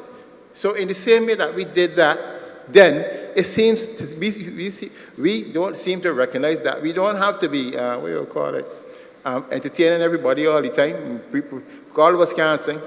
We are real lucky. That is, But the point I'm saying is that we are not doing the necessary level of investment in those areas of research when it comes to climate, even here locally, to understand, first of all, what is happening in terms of our climate, and secondly, how can we help to look at our current seed varieties to see whether or not we can develop more appropriate seed varieties. I know the Ministry of Agriculture will be talking about developing a seed bank and things such as these, but we need to stop the talk and do more, right? And maybe the what do you call it? The thing at Jukes, whatever it says, it's supposed to help and assist us in terms of getting there. But certainly, what we are looking at is that we need to look at those new seed varieties that can help us in terms of producing seed varieties that can actually give you all year-round sweet potato production, even yams. How can we do it? I mean, it's a big challenge when it comes to yams, but they will tell you. But the point is really, it is not something that is inconceivable that if we were to put our minds and hearts so we could not do it. And even in terms of the Barbados black belly sheep, for instance, I mean, we talk about this a lot. We talk about the fact that because of some of the unique properties, it can work. But, I get amazed sometimes. We as Barbadians, we tend to think, we need to protect it. That is true. But what we need to protect is the research capabilities, and we need to strengthen it. We are not doing enough in providing those research facilities and using the talent that we have among our Barbadians to actually work and do it because they were doing it in the past, certainly, but it needs resources in order to get it done. So On this issue of research, Yes. sorry for crossing you, Go ahead. but I have to make sure that we balance the scales. I know you can go on for a long, long time, but we have to balance the scales. Well, no So problem. we will come back to you because I do want to hear more about the seed varieties and how that whole process works. It's always been a curiosity of mine. But I want to lean in more on this issue of research and pose this question to you, Mr. Murray. The Barbados Meteorological Services certainly is in a position to be more research-focused by rights of the work that you do. What are some of the investments that you've made in recent times, or what do you have planned as it relates to research, data, and information gathering, and the types of instruments that you have at your disposal? First of all, I want to say is that the biggest investment that we have made so far is the construction of our three-dimensional printed automatic weather stations. And 3D printing. Yes, please. And the reason why I say that is because in years gone past, we only had probably about 1 or 2 commercial stations that would take the air temperature, relative humidity, rainfall, and so on at the airport. And in the past, we had relied on manual readings from plantations in terms of rainfall, but obviously, that will not be enough. The thing is that with these stations that we are now installing in the field, and we are aiming to go for 100 of these stations, we, in time, will have enough data that can get climatological averages from the areas that we have these stations in. So your 3D printing devices, what are these devices called? No, these are the automatic weather stations that we have mentioned on previous discussions. Automatic weather stations. Right. Right. 3D pause is just that help us spell it out plainly, so that the public will understand what they are. And you've dispersed them across the island, so you have more places where you're capturing weather data. Yes, please. How many of them do you have installed at present? Oh, so around 70. As a matter of fact, there's one to my right out at the St. George Primary School at the corner. So when you leave, you'll be able to see it at the corner. So it is working at the moment. There's also one down at the Roberts Manufacturing Company down in Lower State, and there's also one in Constant Plantation out in St. George. So they're all over the place. And what do these automatic weather stations do? Or how do you get information from them? As what have been mentioned in previous discussions, they collect data. They collect rainfall, air temperature, the maximum air temperature, the minimum air temperature, the wind direction, wind speed, and solar radiation. And that's what these stations do. We collect the data and we compile it so that we can do our maps on our Barbados, our climate outlook newsletter, and much, much more. So essentially then, you're not just taking the information from the airport anymore. And I know we've said this before in previous sessions, but for those who weren't here, in the past, you would hear there was X amount of rainfall at the airport, and most of us that live in inland would be like, it was pouring out by me, was these 2 inches. But now, based on what you're saying, with these 3D printed automated weather systems that you're dispersing around the island, you can basically give us weather updates in a more nuanced way, almost by parish or even more intense, because you say you have, what, 70 of them, right? I want to reiterate is that you still have to take rainfall from the airport for the purpose of letting the public know what's actually falling at the airport, or I would say at Charnox. But in our weather discussions, when you go online, we will also mention the areas that we see significant rainfall, especially when you have flash flood watches or warnings. If there's any significant weather event that took place across the island, the station that captures that data within that area will also be mentioned in that discussion. So the airport is not left out. We still have to send out that information every day, 365/7. For international Purposes. compliance purposes, Yes. agreed. So folks, when you leave here, you can check the Barbados Meteorological Services social media. They have been sharing this information. For example, I believe I saw a map recently that was issued where you would have seen there was a rainfall condensed more in the northern part of the island. So those of us who might be working in the city, that might not have applied to you, but certainly people who live and work in the north would have been grateful for that forecast information. So kudos to the Barbados Meteorological Services for making that investment. Is there any other software or equipment? I saw Sabu on the news. Sorry, Mr. Best, the director, our favorite weatherman, with this gigantic sphere that was glowing blue, and it was giving him weather information. It looked very fancy. Can you tell us more about that? It is called a digital sphere, and it can be used for a lot of things, not only to display the weather on it, it can also be displayed to show other stuff, especially if you have tours of the office, so that the children or the students will be more interested. So it is not just for displaying weather. So think of it as a computer screen wrapped around into a circle. So it can track things like haze as well? Or no? It can track haze as long as we set it to the appropriate website and the satellite. As a matter of fact, the satellite, depending on which satellite you use, well, obviously we use the Go 16 satellite. But in terms of using the correct template, you can actually see the haze coming across the Atlantic.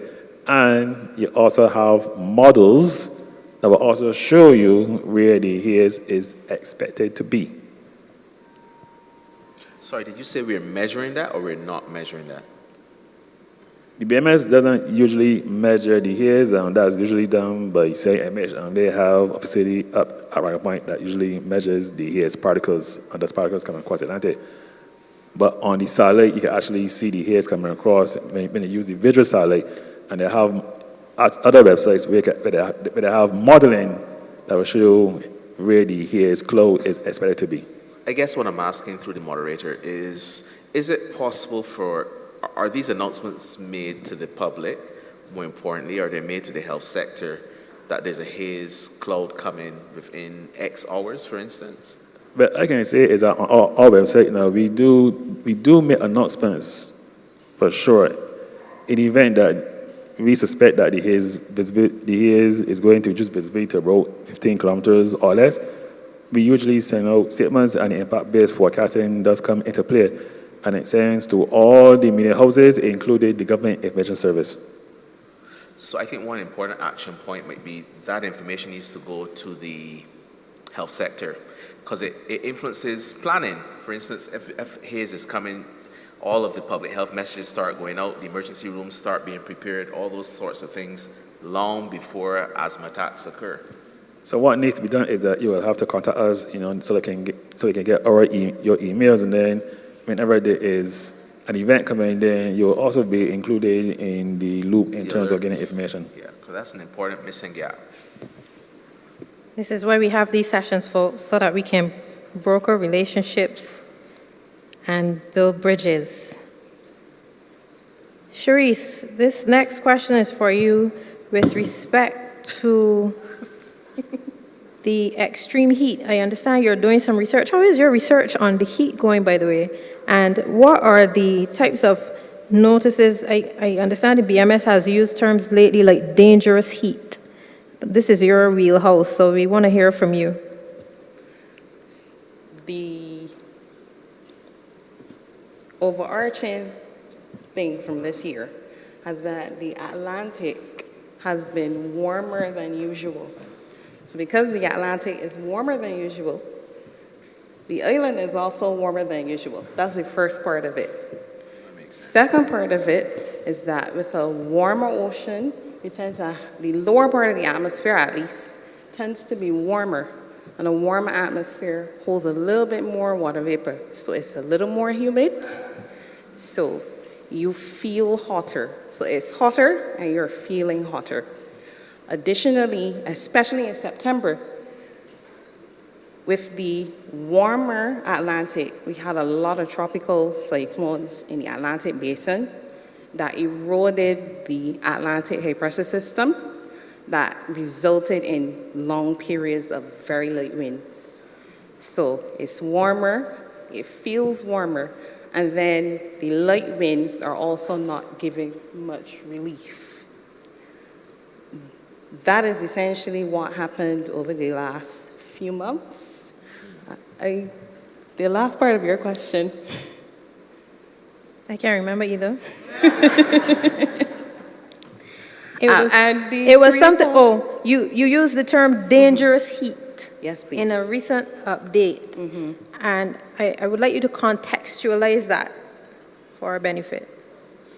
With the conditions being warmer, harder for you to cool yourself. That's why we said it's dangerous. So dangerous heat starts at what temperature? Because I've been seeing, when I get in my vehicle, I see the temperature. I've seen as high as 35 recently on my gauge, and I wonder if that's coming from the engine or if that's really outside. There are parts of the island that have gotten to 35 degrees Celsius. The issue is our instruments measure air temperature.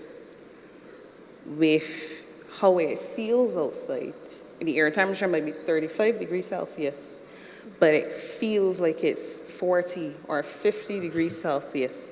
So that's why we use the term dangerous heat, because it's going to be harder for our body to regulate our temperature if outside feels really hot. And we've heard extensively today from our health representative the signs and the actions that we should take when we hear these notices being issued with respect to the heat.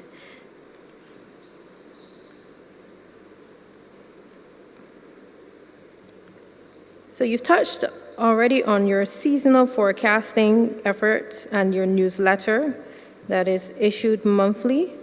Are there any other types of information that the BMS puts out, and where can persons access these forecasts?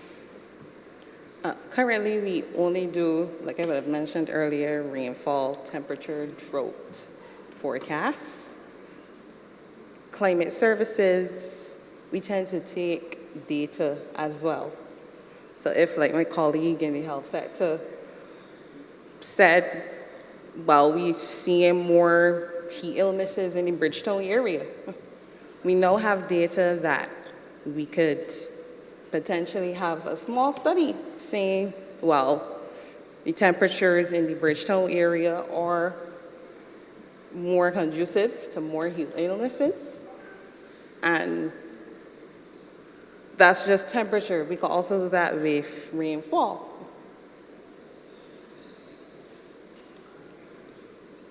Air quality.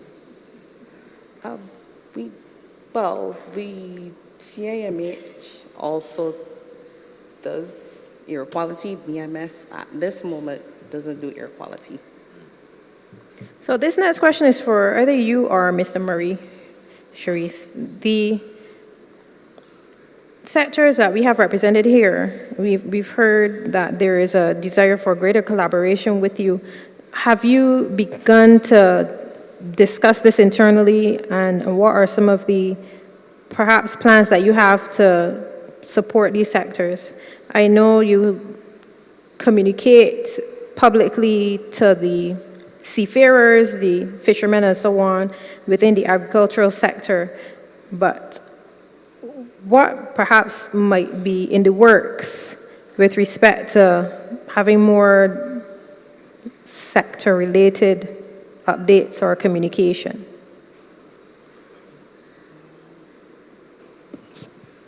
I will answer that question. I would say that we are currently involved in having these outreach programs with the sectors that's mostly like water, disaster management, agriculture, and I would like to have the health sector on board too, because I think that we can have a very good relationship in terms of data sharing and sharing of information, so that you can make the link between a spike in vector borne diseases in relation to like a spike in the maximum air temperature or rainfall.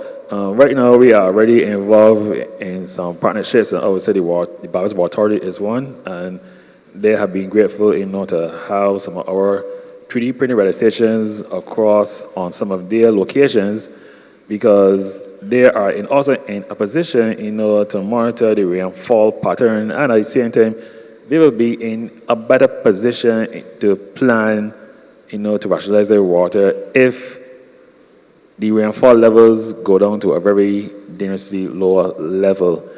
In agriculture, we also collaborate with CIMH and the Ministry of Agriculture and Food Security. They got a few projects going on at this time.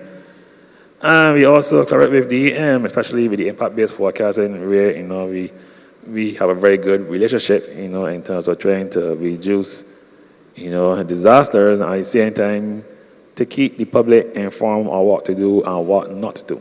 So a lot is going on at the moment in terms of we are trying to, have a better outreach, so that we can have a much safer, better informed Barbados. Thank you so much. Folks, I'm going to stick a pin here and invite you to ask any questions of our panel. We would have heard about health and climate, agriculture and climate. You have a question, sir? Okay, we have a microphone up here. You want to come so that the online audience can hear you? Was that he saying that he already got a big voice? Oh, and hopefully not seen? Yes. Good evening to everyone. Good here evening. And online. I want to go back a little bit to the whole conversation of research. And I want to focus more on the two sectors rather than my colleagues at the Met Service, well, my collaborators. Now, the role of any Met Service, one of them at least, is to provide early warning, right? So, we heard your response with respect to the relevance of the information coming out of, for example, the Barbados Met Service. The question is, what makes it relevant? What makes it relevant is when the information suggests not what will happen with rain or temperature, but what it means for you in the health sector or in the agriculture sector. What is the impact? You asked a very good question, but I don't think it was answered. What does it mean to have dangerous heat? Yeah. What is the temperature? Do we know? All that takes research. What are the significant thresholds that need to be forecasted that would make a difference for you too? That's the direction we are currently going. But you know what we need to help with that? In order to understand impacts forecasting and get the forecast that's relevant to you, we need your data. Not just their data. Their data tells you about the environment. When we put your data with that, it tells us of the impact of that environment on you. And that's what we need to forecast. And that's the direction we're going. What's your response in the two sectors to such information? You know, I really want to agree with you wholeheartedly. I can tell you why.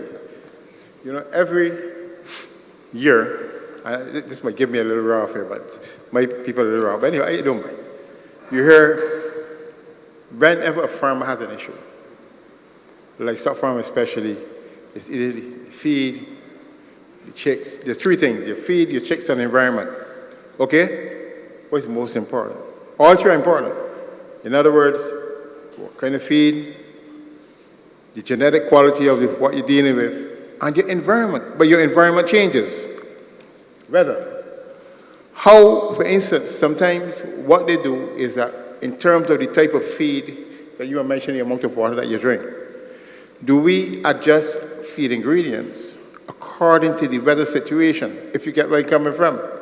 What levels of research are we doing here that says, for instance, the way in which we are feeding our animals is really based on Western prescriptions up there that tells us this is what it is?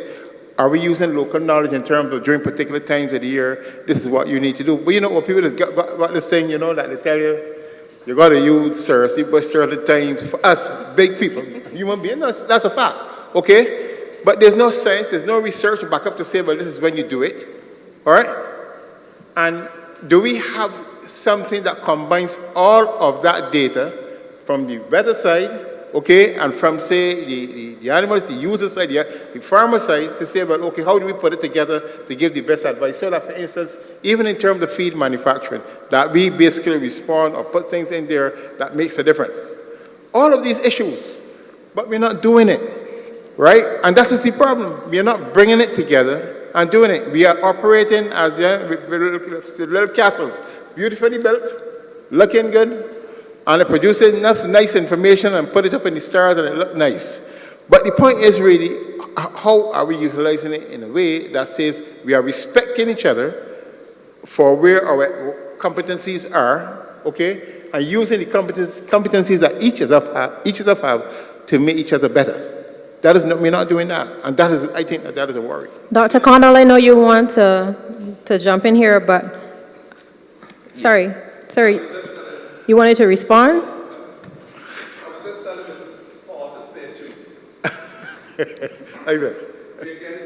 I was hoping that maybe the Met Office might want to make a contribution to the point that was raised.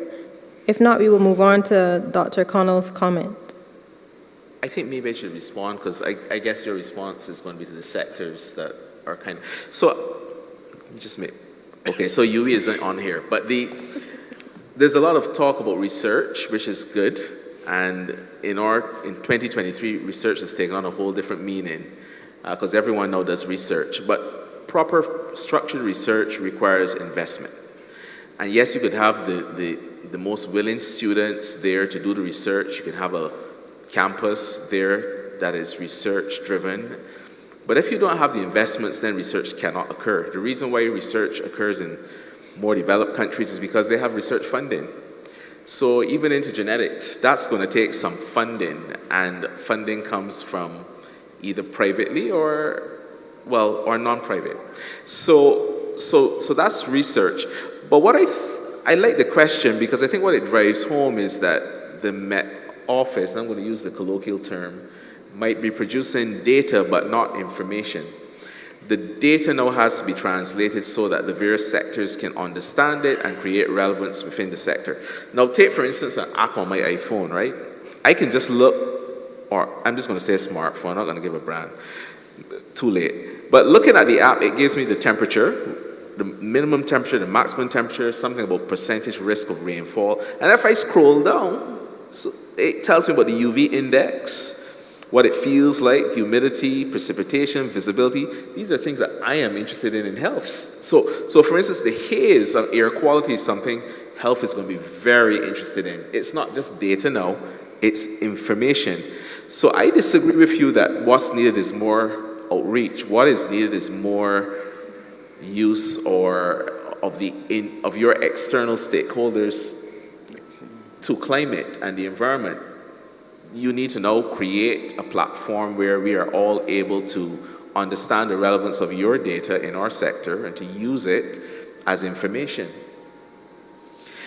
And just to use technology again, take artificial intelligence. There are apps now where you can, for instance, say to someone on their smartphone, okay, so send me your peak flow, which is a measure of how well you're breathing with asthma, right? Send me that data. And based on that, it might say to you, okay, you need to increase your inhaler use. Think about how far it's gone. It can now use GPS to say, based on your location or the location of your phone, it looks the air quality where you are is not that great. You need to increase the use of your inhaler because you're probably going to have an asthma attack in the next 24 hours. So you see what I mean? You've converted environmental data into health information. So if I could just interject here, and I know the Met Office team, and I want to perhaps create a wicket for them. You would think I'm a real big cricket fan, right? This second time I'm talking about wickets tonight. I believe that's the direction the impact-based forecasting is going in terms of turning data into information, as you so eloquently put it. I also want to perhaps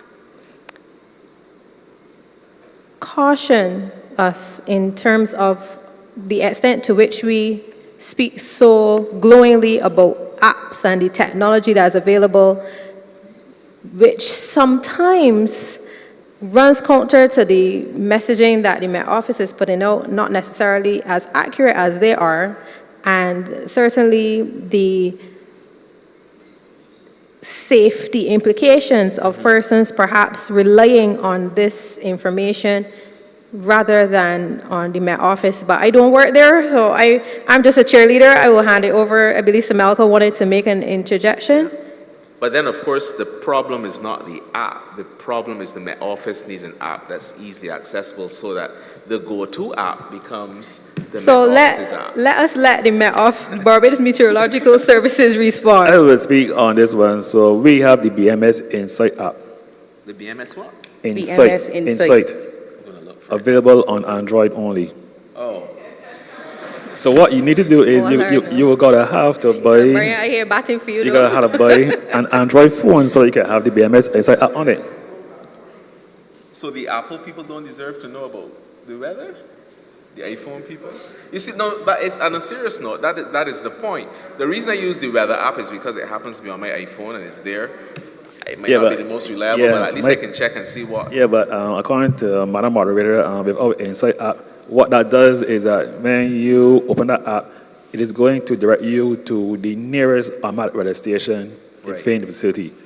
For instance, if I go on this phone, or this phone, I could actually it will actually take me to the weather station at St. George Primary School, and it will tell you the present temperature, relative humidity, rainfall, wind direction, wind speed, and if we have any watches or warnings or average out, it will be mentioned that also. So this app is accurate, is what you're saying? Because you're saying it's. As accurate as it can be because it is made by the BMS.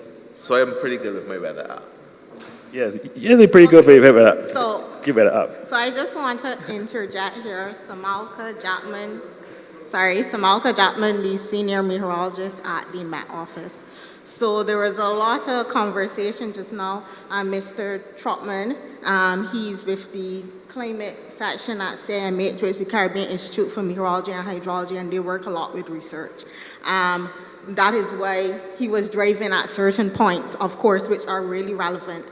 And then to bring it back to the Met Services perspective, where our mandate is obviously different from CMH, and we would now look at the forecasting, especially at a national level.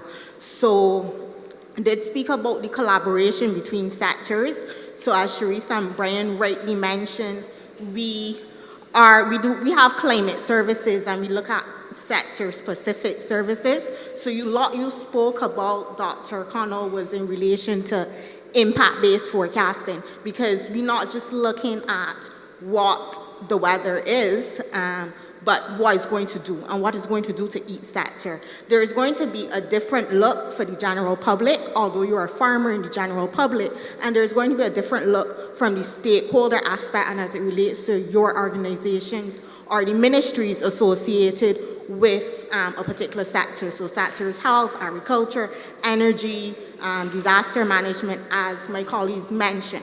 So as Brian said, we are working with stakeholders and meeting with the sectors, and that came out just now in the conversation as it relates to not just what the Met Office has as it relates to data, but also what you have as it relates to data. I can tell you what the temperatures are, what we are seeing, what we are forecasting, whether it's daily or seasonally, and then from the perspective, obviously, for long-term climate, which would go into the realm of CMH. But then we need to know from you and your sectors, what are the thresholds? What are the thresholds as it relates to heat? How is that relevant to health when it is really going to be the dangerous heat? Because you need to tell us about the body. We are not experts in the body, we're experts in the weather. So then when we take it to that national level and we interact with the sectors, which is exactly what we are doing now, having that interaction with the sectors so that we could better produce products that are centered towards you, whether it's on a stakeholder level or centered towards you, whether it's on the public level. We've done a lot more in past times as it relates to the public and understanding what the public would like and how we could improve on our messaging for the general public. But we realize now that we have to take that to the next step, especially with our stakeholders. So then the farmers and the doctors, they understand what the Met Office is saying. It's not just the case of you getting the advisories, but then how are you going to plan ahead? You mentioned about the hospital, what procedures you need to put in place. We do our climate outlook. We talk about the temperatures. Are you accessing that information is the questions that we're going to ask you. And then what more information you might want, because I might just be thinking, oh, you want temperatures for heat, but then you might be saying, I want to know more. I want more information that you may have. You might not even know that we have, because we do the dust forecasting, we do rainfall, we do thunderstorms, we do marine. Then you have that conversation with us, and we can build products that are better suited to the relevant sectors. I would love to be a fly on the wall when you all have your meeting. I think it will be very productive, if not robust. But definitely, we would have said in the very beginning, we have provided this platform for you, the public, for exactly this reason, to see what are the bridges that we need to build, where can greater collaboration benefit different stakeholders, and it is lovely for us, especially in terms of how relevant health and agriculture are to us on a day-to-day basis, to hear that there are these opportunities for greater collaboration. We have just about passed the 2-hour mark, so are there any other questions?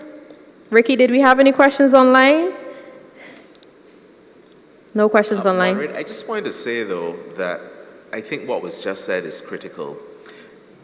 Because unless you have these conversations with the the stakeholders, then your impact forecast is at risk of not being impactful.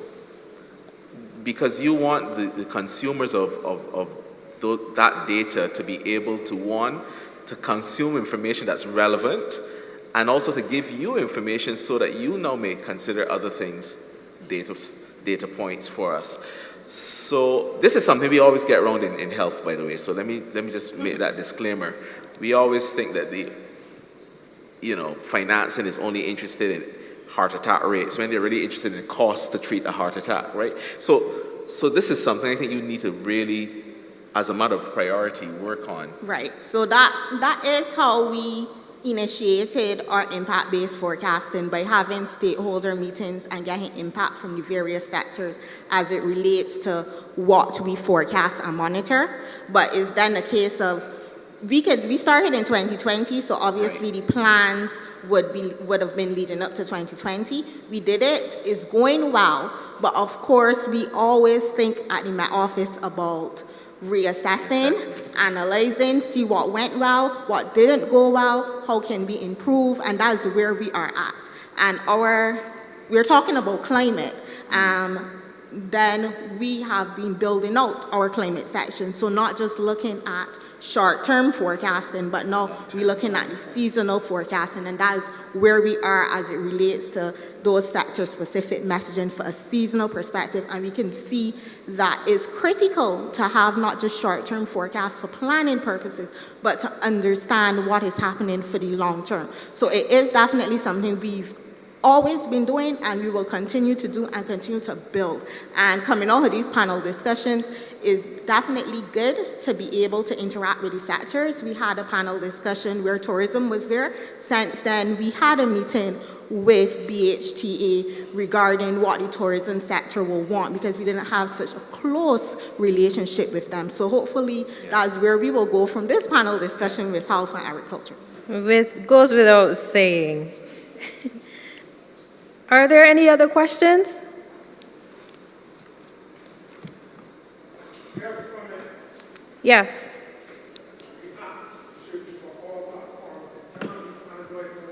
here.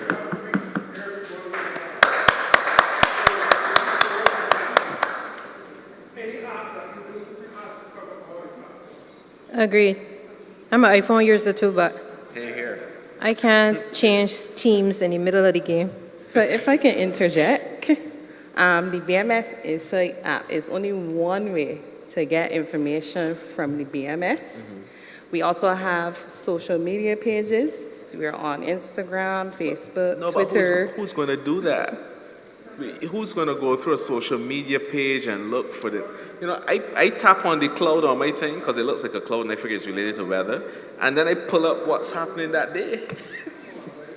There's also the CapCap app that will send alerts to both Android and iPhone But that's users. that's alert messaging. That's a different type of messaging.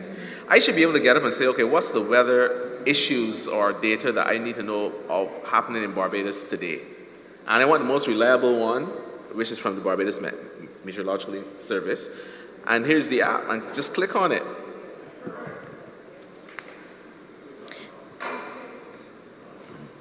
But no pressure. Well, we will take all the feedback, and of course, we do understand the limitations of our app. That was never a question before, because of course, persons both have Android and iPhone. So that is a limitation we have, and it is something that we've been looking at and using other avenues to send information to the Cost public. as well, yeah. If it's one thing I have to say, what Samelka said is not a sporadic fact. It is a consistency with the Barbados Meteorological Services that they do take feedback and act on it very proactively. So we can look forward, coming out of this session, to some development with respect to the issues and the concerns raised. So we will give you the ample time in order to do that, but we are confident that you listen. You're an organization that listens, and the fact that you've partnered with the DEM to invest in a session like this, to open yourselves up to even questioning, says a lot about the perspective on communication and receiving feedback at the organization at large. At this point, folks, I would like to invite all of our panelists to issue their closing comments so that we can wrap up this very intriguing discussion on the influence of climate and agriculture on human health. I want to start with Mr. Murray, Deputy Director of the Barbados Meteorological Services. I want to say thanks to everyone that has tuned in to this very important discussion on climate and health. And I would say that we had a very robust discussion because we have actually seen how climate can have an impact on the health of an individual or family or group. And I want to end here on a fun note. Now, as years ago, I say in a previous workshop that climate change is like a very slow poison. And I said that because you do not notice it at first, because you figure, well, things are not going to happen, but we are now seeing things happening. We are seeing more extreme hurricanes, we are seeing more extreme events, and we have to be aware of that. So we have now come to the conclusion that climate change is slowly happening, slowly but surely, and there's data that shows that you're having an increase in the maximum and minimum temperatures. We have to be aware, and we have to be prepared for any eventuality, and at the same time, we have to be careful and make sure that no one gets injured or affected by these extreme events. And at the same time, it is up to the individual, families, and businesses and entities to be educated on climate change and the impacts on the human aspect of it. And I cannot leave out agriculture. And that is it for me. Thank you. Chronologically, so over to you, Ms. Brathwaite, meteorologist with the Barbados Meteorological Services. I'd like to thank everyone, firstly, for attending the panel discussion. I will close by saying that you can access our seasonal forecasts on our website. www.barbadosweather.org. That's for both health and agriculture. Thank And you. I believe you can put a bookmark or icon on your iPhone home screen, right, Dr. Connell? Yeah, Over to you for your closing just remarks. another step. So thank you. I think this was a very useful discussion, certainly because it brought stakeholders together on one stage, literally. You have to speak up. Oh, I've never had that before. Okay, so I think it was an interesting discussion. It brought stakeholders together, and it certainly it was solution focused, I think. Let me just close by saying there is no human health without planetary health. And as much as we think that we are just in control of our environment influences our health every single day, including today. The fact that on social media we are hearing comments such as we are possibly living in the coolest days of our future should set off alarm bells because we have to make drastic changes because climate change is probably occurring at a faster rate than we predicted. To those of you out there listening, I hope that you've consumed water during this broadcast.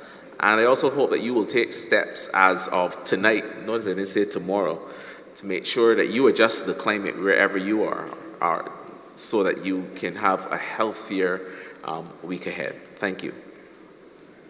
Thank you so much, Dr. Connell. And for our final panelists and your closing remarks, Mr. James Paul, CEO of the Barbados Agricultural Society.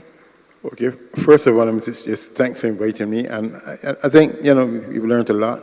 But what is more important, I would like to think, is that we can start at least a process where we can do more with what we have.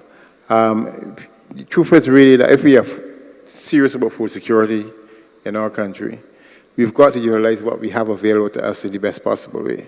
And clearly, we have not been doing that. But we have to take what we have seriously. And it is only by interacting in a more serious manner and providing information and taking the information that we have and using it in a very effective manner that we can see gains in terms of meeting those food security goals that we speak about. And of course, achieving the Sustainable Development Goals, goal number 15 that we speak about so much. But I want to thank you very much for having me. Thank you so much. Am I allowed to give closing comments? I do want to echo the sentiments of those who've been clamoring for more research. I also want to side with the notion that research costs lots and lots of money.